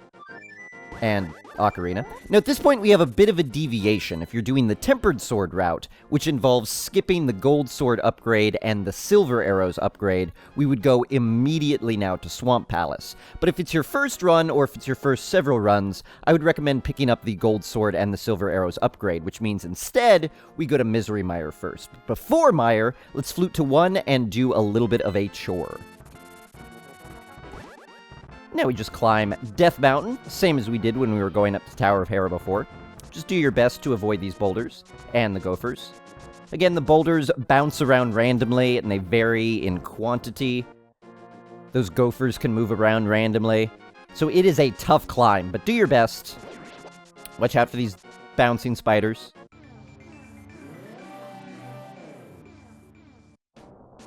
Since we have the Moon Pearl now, we can dash safely in Link form.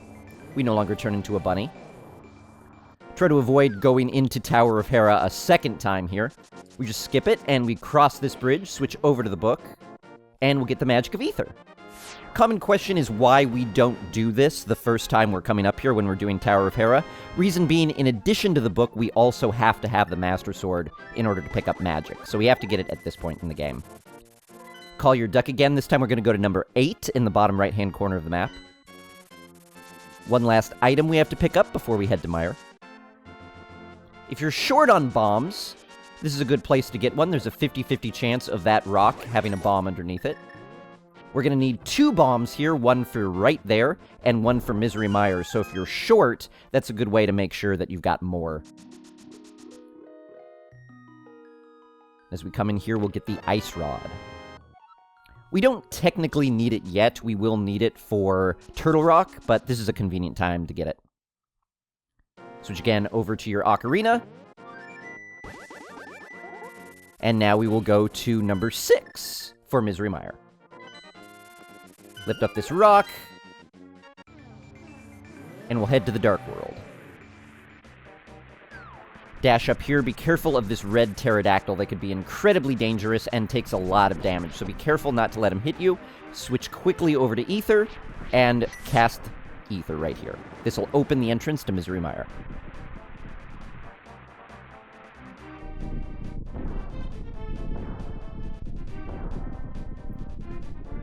And now we head in. To To get across this pit without the hookshot, go ahead and slash your sword back up close to the pit, much like you're setting up for a bomb jump. Start a dash, and while you're in midair, hold to the right. If you don't hold to the right, you'll fall in there. Now we clear all of the enemies in this room to open the door to the next room. Sword beams makes it a lot easier, but if you don't have sword beams, you could also just switch over to the fire rod and kill distant enemies that way. The fireballs and fire snakes in this room can sometimes move randomly and be in a random position. Most of the time they won't get in your way though. If they do, just take a different route.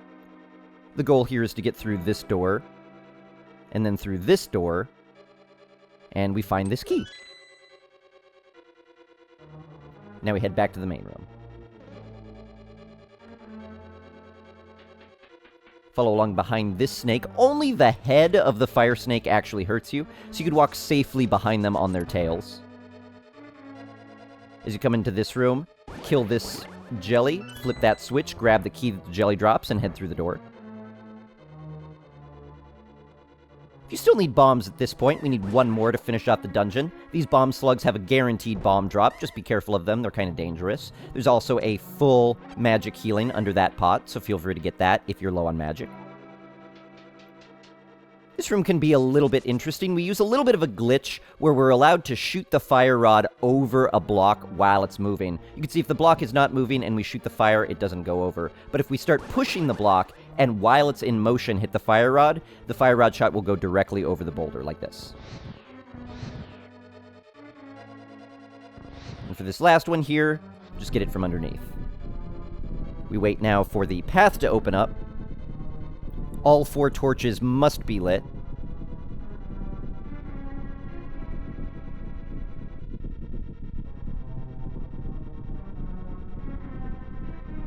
Alright. That's a long one. Now we head down this pit. Make sure you grab the big key out of this chest here. Then dash out of the room to the left. Step on this teleporter. And we head through the right door. If you need any health at this point, you can switch quickly over to the powder. Powder this fairy, it'll give you full health. You could also catch it if you still need one for your bottle. And we go back into the main room. 2 different paths to go here. If your health is low, or if you're feeling nervous, you could dash along this netting, pick up this pot, hit that button. You find a key in the chest here. And then go back around to where we came in. If you're not worried about your health, instead of coming down and around that way, just head up as you come out this door. Watch out for the fireballs and the fire snakes. Then we head through this door. If you're a little bit low on health or you need a fairy, you could powder that one. Now this room has to be done quick. You gotta dash here, avoid bonking on that far wall, get around the platform, dash up, get this big chest. If you're slow or if you bonk, like this, whoops, we bonked, we're not going to be able to make it in time, that platform will fall. Instead, come up around this way, through this door, and we can give it a second chance. Come through this door again. Another chance on that anti-fairy if you need it, otherwise you could skip it.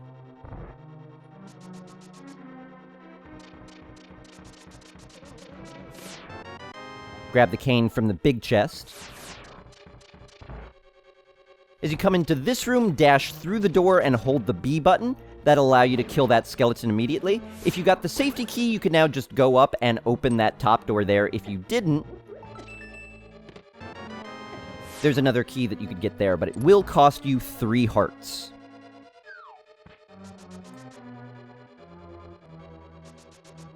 If you need a heart, there is one here. You could also powder that anti-fairy.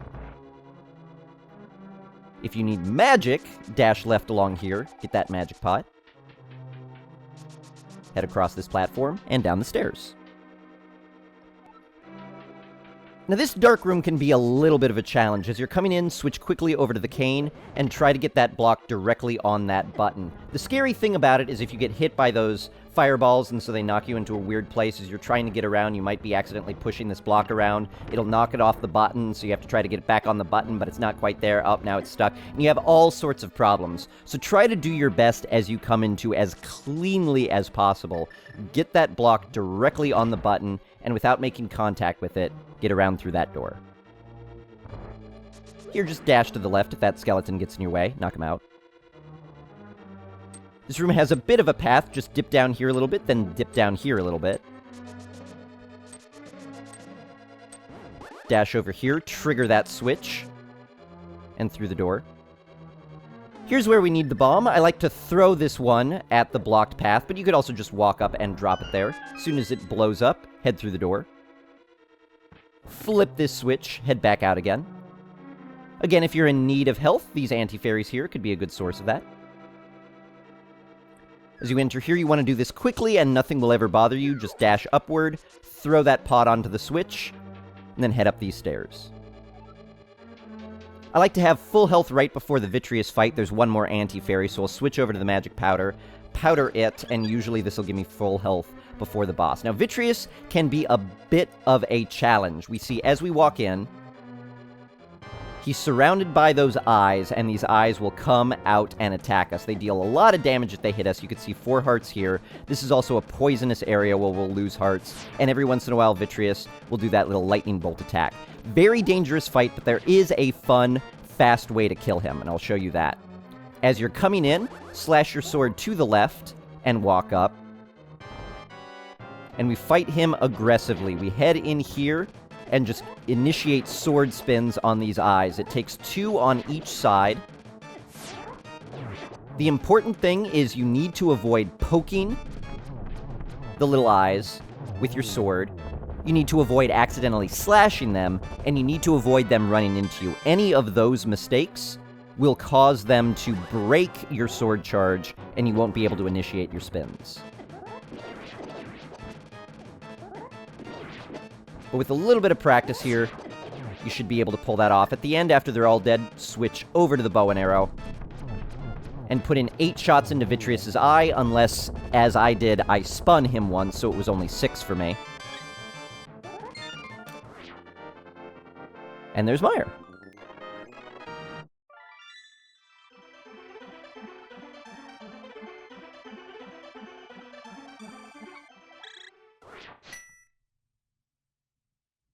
Now it's time for Swamp Palace. Switch quickly over to the mirror, and mirror. Again, over to the ocarina. This time we're going to go to Link's house, number 4. If your fairies are low after that Vitreous fight, we're close again to that fairy fountain right by Link's house. Feel free to get some fairies there. Otherwise, continue on this way. Switch to your magic hammer, knock down one of these. Pick up this rock, and into the Dark World. We're going to hammer down another peg. Now dash downward here, pretty close to the screen transition. It'll let you skip that rock. Dash down here some more. If any of these monsters get in your way, just slash them. Switch over to the mirror, and mirror here. Into the Light World. Push the middle one, then the right one or the left one. Doesn't matter. Come in here, pull the right switch. If again you need health or a fairy, that's a great one to powder.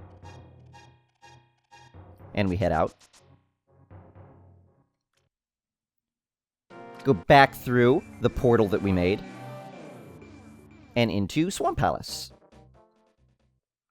If you are quick here, you could pull off a neat trick where with one dash you kill all of those fleas and open that chest right away to get that key. If you're not quick, that's fine. Just kill all 3 of those fleas, it'll make the chest appear, and then head through the door. Dash down here, pick up the bottom pot for a key. Watch out for these jellies here. The interesting thing about Swamp Palace is that it's a relatively easy and straightforward dungeon. Get that key and head out. But there's a lot of little things that could deal damage to you, and if you take damage from a lot of little sources, it'll cost not only a lot of time, but also a lot of health as well. So try not to get hit. If things do hit you, it's only minor health loss, minor time loss. It's just the additive effect if you get hit a lot.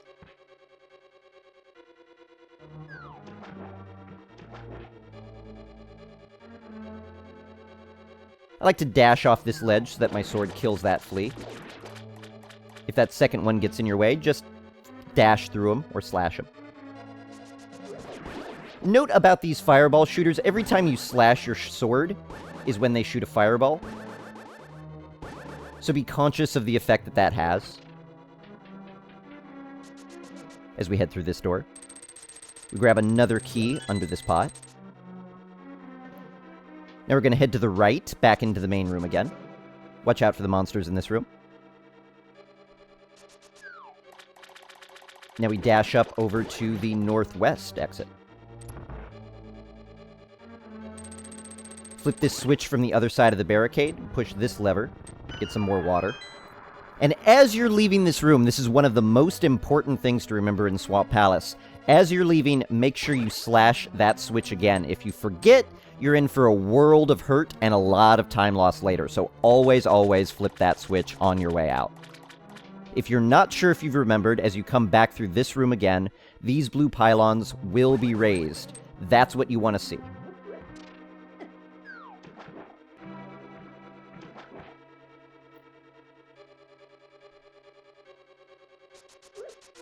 Dash off here. We could push these blocks now. And we go up the stairs. Try to be quick in this room, just to avoid getting hit by the fire stick, the fireballs, the fleas, the bubbles moving around on the floor. A lot of things to avoid, but just fall down this pit. If we failed to flip the switch, these would be up, which is why we want to make sure that we do it. We'll grab the big key. If you're short on rupees, we need 100 more rupees before we can finish off the game. You probably won't be short, but if you are, all of these pots here contain blue rupees. You can get 25 there. These two also contain blue rupees, so there's another 10 there. Dash off here to kill that flea. And back into the main room again. Careful of those fire snakes.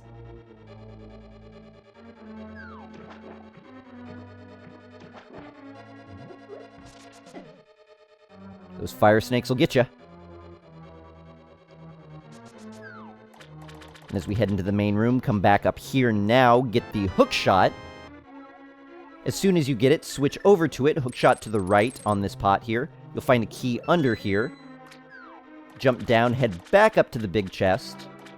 And behind it, we've got some more skull pots we could hook onto. And then through this door. Push this statue up to the top. Now, fun little thing about this game, there's a button under this skull pot here. Even with the statue in our way, we could still pick it up. Push the statue onto the button and head out this far door on the right side here. Not the staircase, but the door. Head down this staircase. We'll give this lever a push to the left. Drain the water out. And head through the door that we just revealed.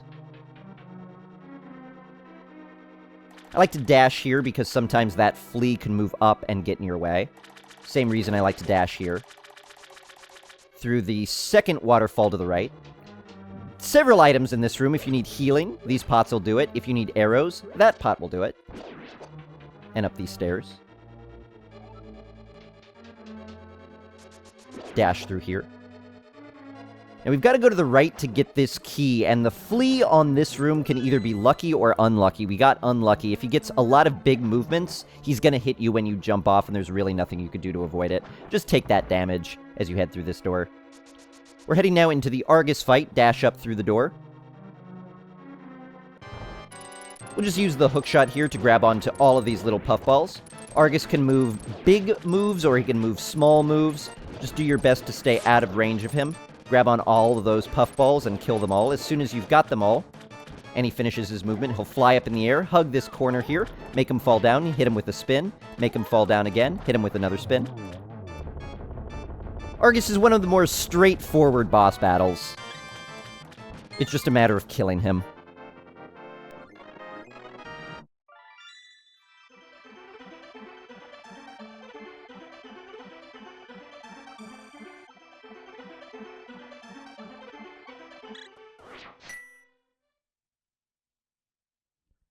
And now it's time for the gold sword and silver arrows upgrade. It will require 100 rupees for you to buy the big bomb. If for some reason you're short on rupees, and you shouldn't be, but if you are, there's a cave over here that you could bomb into, and you could get rupees that way.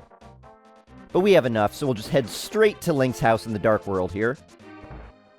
The bomb shop. And we'll pick up the big bomb.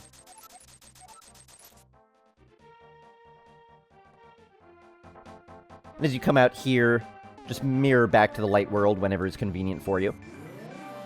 While the bomb is following you, you can't jump off any ledges or initiate a dash. If you do either of those things, you'll leave the bomb behind, and if the bomb explodes, you'll have to go back to the bomb shop, spend another 100 rupees for a new one. So don't let that happen. Just walk your way up here, trying to avoid getting hit by the guards. And we come back up the pyramid. Drop the bomb in front of this crack here by pressing the A button. If you walk over the bomb again, you'll pick it up, so don't do that. But stand reasonably close. That explosion can't hurt you, and you can get through that door a lot quicker.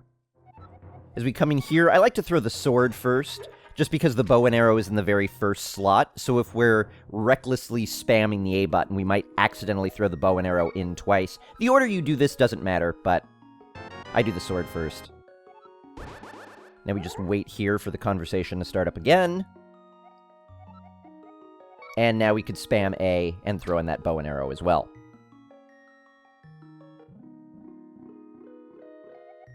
And the fairy now gives us the silver arrow upgrades.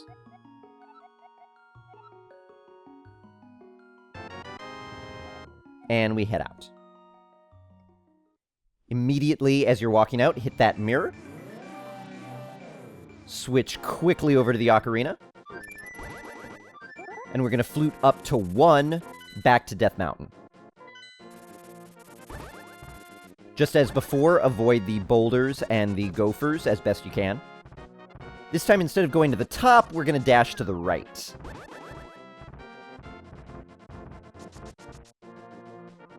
As you come up this way, switch over to the hookshot. And you could hookshot across this bridge here. Keep dashing over to the right.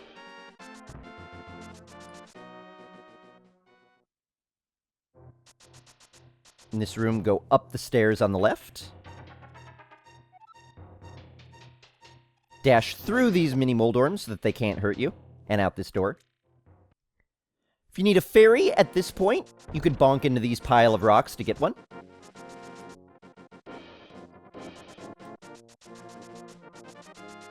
Lift up this boulder. While you're doing this, you're really vulnerable to the squirrels, so be careful of them.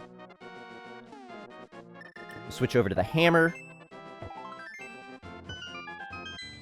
And in the portal. Now we switch quickly to Quake, and Quake up on this platform here. You don't have to be all the way up it, you just have to be close. You could save some time by doing it just on the little ramp. Then as soon as Turtle Rock is open, jump off the ledge, and head in. Pick up this left skull pot for a full magic refill. Switch over to your cane, make a platform here, and sail across. In this room, we're going to do the same thing, make a platform, and move over to the right. If any of these jellies get in the way, just let them hit you. You don't slash at them, because if they electrify and you slash them, they will knock you off, so just take the damage. Make another platform here, and as you're going, switch over to the fire rod. Fire rod down, get both those torches, and then right here and here. Switch quickly over to the hookshot, and hookshot to the left to fall off this way. And then through this door. The spiked rollers in this room are pretty dangerous. If one hits you, you take 3 hearts of damage, and we don't want that. But fortunately, we've got a little bit of a trick with the hookshot. While the hookshot is extending or retracting, we won't take any damage. We're invulnerable. But if the hookshot tinks against something like that, it makes us vulnerable again. So we could come in here and hookshot down, and the roller will just pass harmlessly over us. We won't take any damage at all. But if we're careless and tink against something, we will take damage. So be a little bit cautious, and you should be able to get through here relatively safely, using that hookshot for safety. If you need to get out of the way, you could dash in these little alcoves here. Ultimately, you just want to get that right chest to get the key, switch over to the mirror, and mirror back to the entrance. We'll pick up this magic pot again, switch again over to the cane, make another platform, and head back into this main room. Make a platform in here again. This time we're going to head over to the left. Again, making sure we don't slash any of those jellies that we run into. Just letting them hit us. If that skeleton gets in your way, just slash it. Come through this door. Initiate a sword spin to kill that pokey in one shot. It's got a very large chance of dropping a fairy, as you can see. But ultimately, we want to get that key and head through this door. This is the Chain Chomp room, and it can be very dangerous. These Chain Chomps will bounce around, they'll lunge at you, and if they hit you, they'll deal 4 hearts of damage. It's quite a bit. Ultimately, what we want to do is push either that block or this block to the left or to the right. That will cause a chest to appear in the center of the room. That chest contains a key, and it's the key to get out of this room. Unfortunately, it's very, very dangerous. Ideally, we want to do it as quickly as possible, but we also want to take no damage. And here's how we could do that. You decide either to go left or right, depending on how the Chain Chomps are bouncing around. I'll go ahead and go to the left here. Drop a block and use it to flip the switch. Now, we could use a little bit of a trick. If we flip the switch while we're standing on top of these blue pylons, we actually become invulnerable to damage. So I'll drop a block, I'll stand on top of it, flip the switch, and you can see now those Chain Chomps can't hurt me. I could stand here all day, and no matter how they bounce around and lunge at me, they're not going to hit me. So now I could safely, at my leisure, push this block over to the right. It'll make the chest appear, I grab the key, and get out of the room. Just like that. Now I'll show you how that looks all put together. We enter this room, choose to go left or right, drop that block, drop another one, shoot it again, get on top of this, push, grab the key, get out of the room, no one gets hurt, it's fantastic. It's really tricky, but with a lot of practice you'll be able to pull it off. In that room, the first time through, just take your time. There's no reason to rush in it. Take your time, try not to take damage, and you'll have a much healthier and happier Turtle Rock. These pipes move you automatically, just run into it. Pick up this center pot here for some more arrows. And come out this door. Take the first pipe here. Follow it around this way. You've probably been seeing a bunch of anti-fairies around. These are good ones to powder as well. As you come down here, I like to use the fire rod to kill this pokey. It's just a little bit safer. But you could also use a sword spin if you'd like. If you get bunnied here, as long as you've killed that pokey, it's no big deal. Just head through this door. And through this pipe. We'll grab the master key out of this chest. And now we'll head back through the same pipe. As we come through here, I like to flip this switch. It just sets up things a little bit better for me later. If you need any fairies, feel free to powder and capture any of those. You can often get 2 or more fairies with the same powder shot there, so it's a great place to get some health, or a fairy if you need one. Head back through these pipes, and now down through this one. We've got 2 pokies in this room now, and same as the previous pokey, you could use the fire rod or you could use the sword spins. I find the fire rod a lot easier and more consistent. If you need some health, you could switch over to the powder and powder this bottom right pot here. It contains a bunny beam, which becomes a fairy when you powder it. We've got 2 different ways to go now. We could take the normal route, which involves going out this far right door here and into this room. We use the big key on that north door and head through. If you want to get the mirror shield, however, head through this south door and come this way. The mirror shield is really only useful in one room in this dungeon, so it's not strictly necessary at all. I recommend learning the trick that allows you to skip the mirror shield as quickly as possible, but for your first few runs, feel free to pick it up. Bomb through that wall, dash over here. And now we could switch to the cane, cross this path, and open this chest for the mirror shield. I'm actually not going to get the mirror shield for this tutorial, just so I can show you how to do the rest of the run without it, but feel free to pick it up here if you don't want to learn the laser skip trick, which is coming up momentarily. Then we come through this door, and you can see we're back in this room again. So whichever way you get in here, just come through this top door here, and continue on.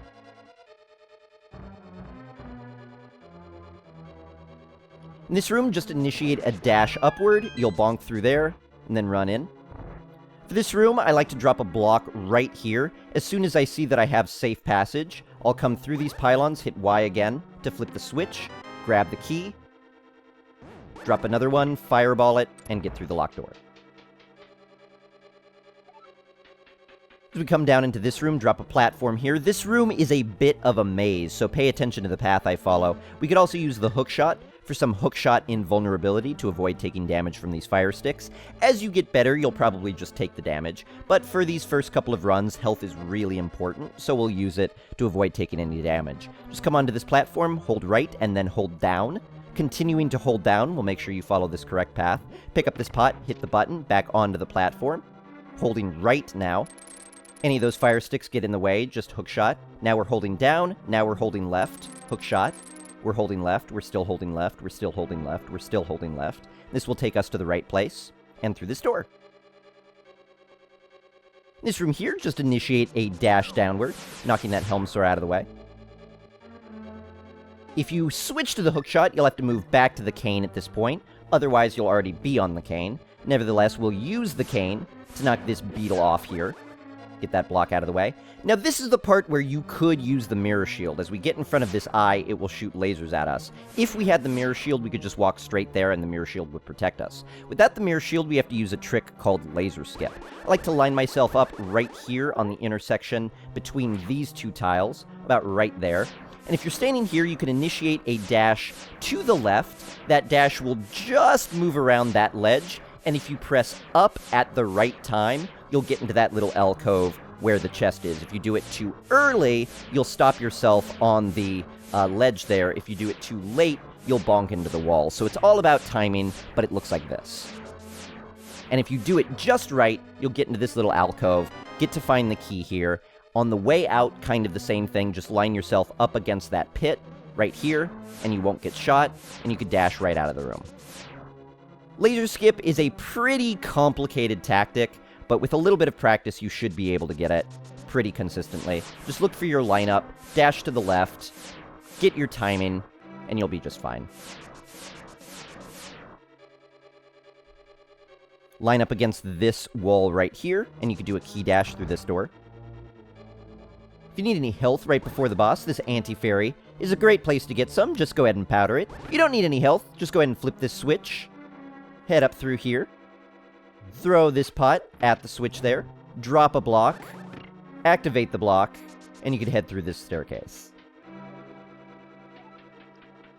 Pick up both of these pots here, especially the latter one, which contains magic, assuming you need it. If you don't, you could skip them. It's a little bit faster. Once you get to the opposite side of this platform, switch over to the ice rod immediately, and head through the door into the Trinex fight. We position ourselves about right here, and as we go for /1, 2, and 3, you'll notice as it's exploding, I'm hitting start, but we're not going into the item menu. It isn't until the head finishes exploding that we're able to get into the item menu. We don't want to wait that long, so we do this instead. We position ourselves, ice rod, we go 1, 2, then we switch over to the fire rod, then we get that third slash in, we fire rod this head, slash it, 1, 2, 3, and we're ready to go into the second phase of Trinex. If he attacks you like that, just avoid it. As he comes out here, normally you can't hurt him on his head, but we could get an initial slash here just like that. You could see his body starts flashing in the middle. At that point, the head is no longer vulnerable. We can't hurt it anymore, but we could kill him by slashing in that middle segment there. If you want to do it a little bit faster and more creatively, you could also kill Trinex very quickly. We get those 2 slashes, switch over to the fire rod, slash again. Slash this one dead. If Trinex gets his attack on this cycle, it's fine, just avoid it. And now if we keep our sword charged and position ourselves about here, a little bit down from Trinex and slightly to the left, if we time it properly, we can initiate a spin, slash him, and kill him before that middle segment even becomes vulnerable, just by slashing him on his head here. The heart does not appear where Trinex dies. He's the only boss where that doesn't happen. So stand in the middle of the room, get that heart there, and then you can get the gem as well. That's how you fight Trinex.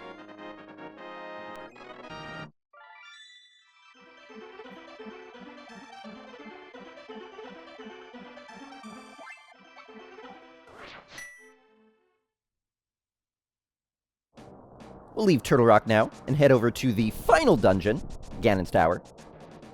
Ganon's Tower and Turtle Rock share a couple of similarities. Chief among them is that they're both very difficult. So for a new runner, The goal is not so much to do every room correctly, or to do every room as fast as possible, but rather to do every room without dying. The death animation takes some time, the fairy revival takes some time, finding another fairy to replace the one you use takes some time, so don't worry so much about doing everything as quickly as possible, focus on doing everything as safe as possible. Losing a little bit of time to avoid losing a lot of health is usually preferable.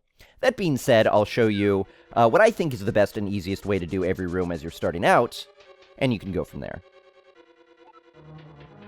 This room, just dash into the torch, grab that key, and head out. I like to switch to the hammer here, use the hammer to break this pot, grab the key, knock these down, push this block. As I head out, I'll go ahead and switch to the hookshot, so that I could stand roughly on the edge here without falling off, but it's close enough to be able to hook onto that block. Then we hook down onto this block, then hook down onto that one. If you do it quickly, you'll get through there without those spikes bothering you at all. Then I switch over to the cane, slash that block, and then turn it back. Come down in here, drop another one right there, and switch it, grab the key, and through the door. Now stand on this blue pylon, facing to the left. We're going to use invulnerability off these pylons again. If you have sword beams, use that to flip the switch. You can see we're invulnerable now. If you don't have sword beams, that's fine. You could use the hookshot instead. Flip it, then head through this portal. Being careful not to grab onto the bottom wall, bonk onto the right one, over the fire snake. Push this block, hook over to the chest, grab the key, head out. Go into the right warp. I like to hook to this bottom wall here, which will get me over that teleporter, so that I can walk safely to the left and through it. Now I head to the bottom left one. Hug the bottom wall here, initiate a dash to the right. We can actually bypass this portal, and the way we do that is we get as close as we can to it without going in. We initiate a dash upward, then turn to the left, and bonk into that wall, getting across. Then we can go through this door. If you do go through the portal, that's fine. You can pick up this pot for some extra arrows, then back through this portal, and that'll get you through as well. If you're still having trouble, you can use one of these beetles for help. If you get really close to the portal without going in, and then a beetle hits you, he'll knock you across the warp that way. You could skip the entire invisible maze in this room by picking up this pot, grabbing those arrows, initiating a dash upward here, and then turning to the left to bonk into that pot. And we just skip all of that. If we need any extra arrows, we could find 5 under this pot here. There's also some arrows in that chest on the other side of the block. If you need any health, there's numerous anti-fairies to powder. Ultimately, we want to switch over to the bomb, throw it into that pit there, pick up this pot, and we jump down into the second Armos fight. Since we've got silver arrows now, each Armos Knight only takes 1 arrow to kill. So feel free to dispatch them any way you prefer. And then head through this top door here. We'll grab the big key from the bottom chest if you need any more arrows. This one contains 10. Now we could mirror out at this point, but if it's your first couple of runs, I recommend picking up the red mail. So instead of mirroring, let's head this way first. If you took any damage during that Armos fight or want to catch a fairy, you could find 4 in this secret room right here. Otherwise, head up these stairs. Push this block to the right. Now being very careful not to hit this spike. Come over here. Open the chest. Now we've got our red mail. It's going to give us a lot more protection through the rest of Ganon's tower, and also during the final Ganon fight, so it'll help out a lot. Now we mirror. Whether you mirror here or right after you get the big key, it's up to you. Now we dash up through the middle staircase. If you've got your sword beams in this room, you could use your sword beam to activate that switch. If you don't, switch over to the arrows and activate it that way. Now we're going to intentionally take 3 hearts of damage as we walk over these spikes. Start out by going on these blue pylons here, then quickly step onto the spikes and go through, push this block, and walk over them again. If you do it fast enough, you'll only take 3 hearts of damage. These mimics will take a bit of manipulation. You can see as we move to the right, they move to the left. As we move to the left, they move to the right. Makes it hard to get them exactly where we want them, but if we slash our sword while holding a direction, we can see Link barely moves at all, but the mimics move pretty much the entire screen. We could use that trick to manipulate them exactly where we want them, just like this. We come in here, slash our sword to the right to get that bottom mimic into that gap, then we face down, hold our sword, and then we'll move down, move into this wall here until that mimic gets right underneath us. Then we could shoot and kill it. We'll do the same thing for the second mimic, get it right in front of us, and then shoot it and kill it. And there we go. Now we head through the door. We manipulate these the same way. Slash your sword, hold it, move downwards so that it's stuck in the pot. Shoot it. Do the same thing with this one up here. Manipulate it so that it's in front of you and shoot it. If these eye beams shoot you, it's not a big deal. They only do 1 point of damage with the red mail, but try to avoid them. If you need any arrows, you could find some under that pot right there. As you head into this room, do not press any buttons at all. If you don't move out of the doorway, you could just initiate a dash and key dash right through that door. Now this room is a little bit touchy. Walk down these stairs, do your best not to get hit by the spikes, take your time, flip this switch right here, pick up the middle pot, activate the button, avoiding those cyclopses, come down, flip the switch again, try to get it so that the spikes are not on the inside like that, try to get them so that they're on the outside. If a couple are in, that's okay, just avoid them as you come down again. And dash up here through the next room.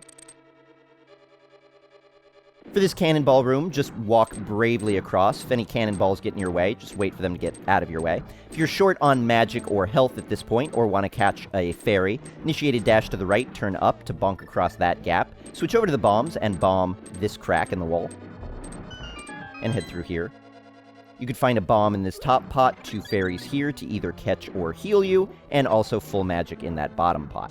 The rest contain nothing.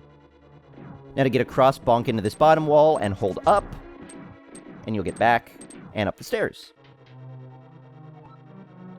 The next 5 rooms we refer to collectively as Gauntlet. The reason being is that there's 5 rooms just like this with monsters in it, and the door won't open until we kill all of the monsters. Each room kind of has its own tactic, but ultimately you just need to kill all of the monsters as quickly as possible and taking as little damage as possible. First room looks a little bit like this. As we come in, we switch over to our arrows. That'll let us get a nice, easy shot on that first skeleton right there.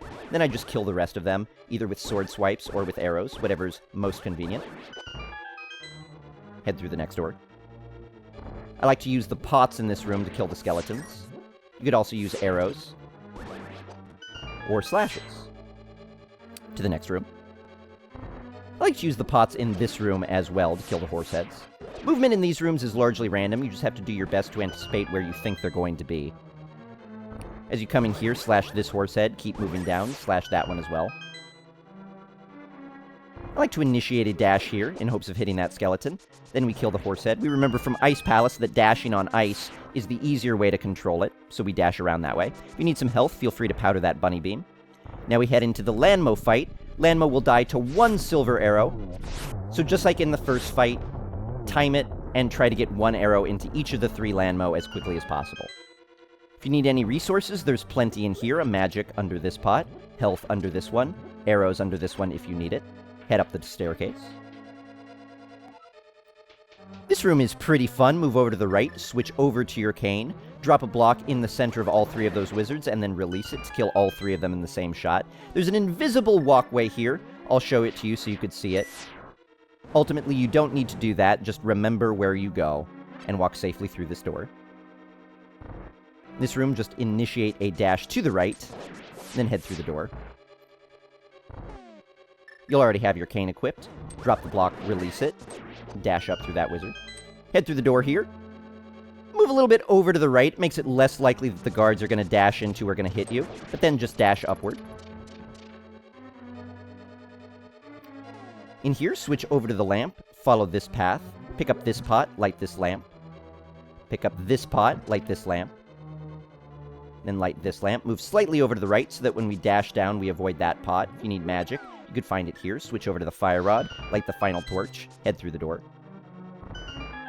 Line up yourself with this pot right here so that laser beam can never hit you. And if you need a heart, you could find one there. If you need full magic, you could find one there. Otherwise, just head up the staircase.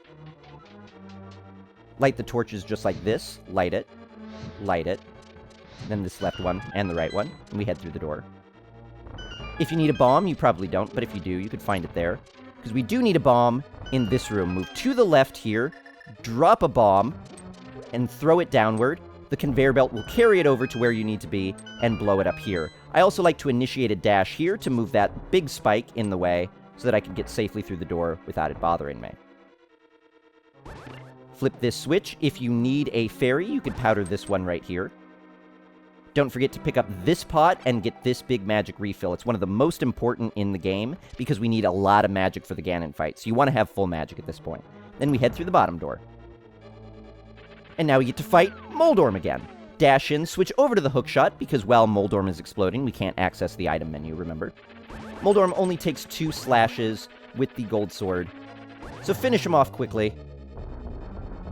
Get right here, getting ready for him to finish exploding, and you can hook across on the chest that appears. Just like when blocks are moving, we could shoot the fire rod over them. When blocks are moving, we could shoot the hookshot over them. So start pushing this one, and while it's moving, hookshot. And we could get across just like that. And we head through this door.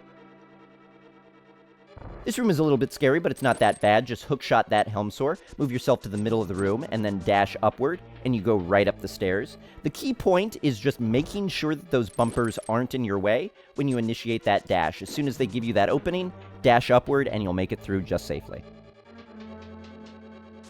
Now we go into our penultimate boss fight, Agahnim 2. This fight is all about geometry, because Agahnim will split into 3 duplicates of himself, and ultimately you need to reflect the energy beams back at the original Agahnim. You could always tell which one is the original, because the rest look kind of shadowy, and the real one looks much more solid, and also when they're moving around, the real one has a darker shadow compared to the others. But ultimately you're just looking for lineups here to try to reflect the energy beams that the duplicates will always shoot, or that Agahnim shoots about 50-50, and reflect them back to the original. The fight looks a little bit like this. Go through this text box, slash our sword to charge up a sword spin. Now we're looking for a lineup where I could reflect all the energy beams back to hit the original Agahnim. We got 2, that's fine. You won't always get lineups that are possible. You just have to do your best with it. Ultimately, Agahnim will take 6 shots to kill.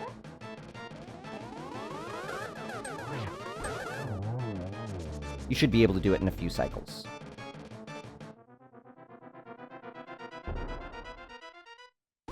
Ganon will now rise up out of Agahnim, turn into a bat, and fly away. But not to worry, we have our magic duck,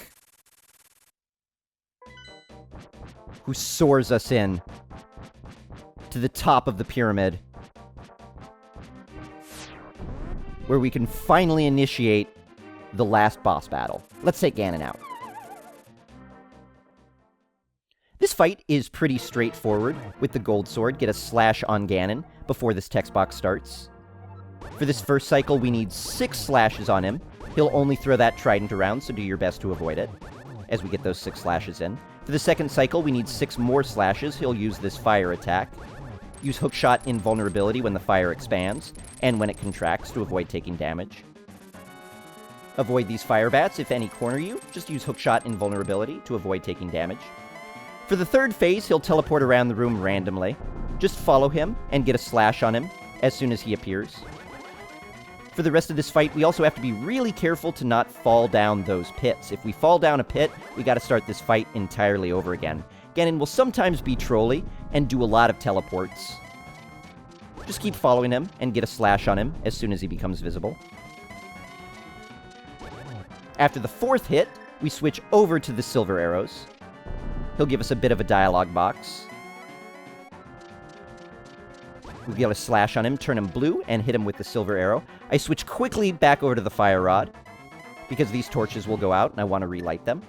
If you shoot Ganon with the silver arrows and knock him into the middle of the room, you can get multiple shots at him. Otherwise, if he's on the edge, he will teleport the moment you knock him into the edge. He just takes 4 silver arrows, and as soon as he's dead, you have beat Link to the Past. Your timer does not start until we walk through the final door.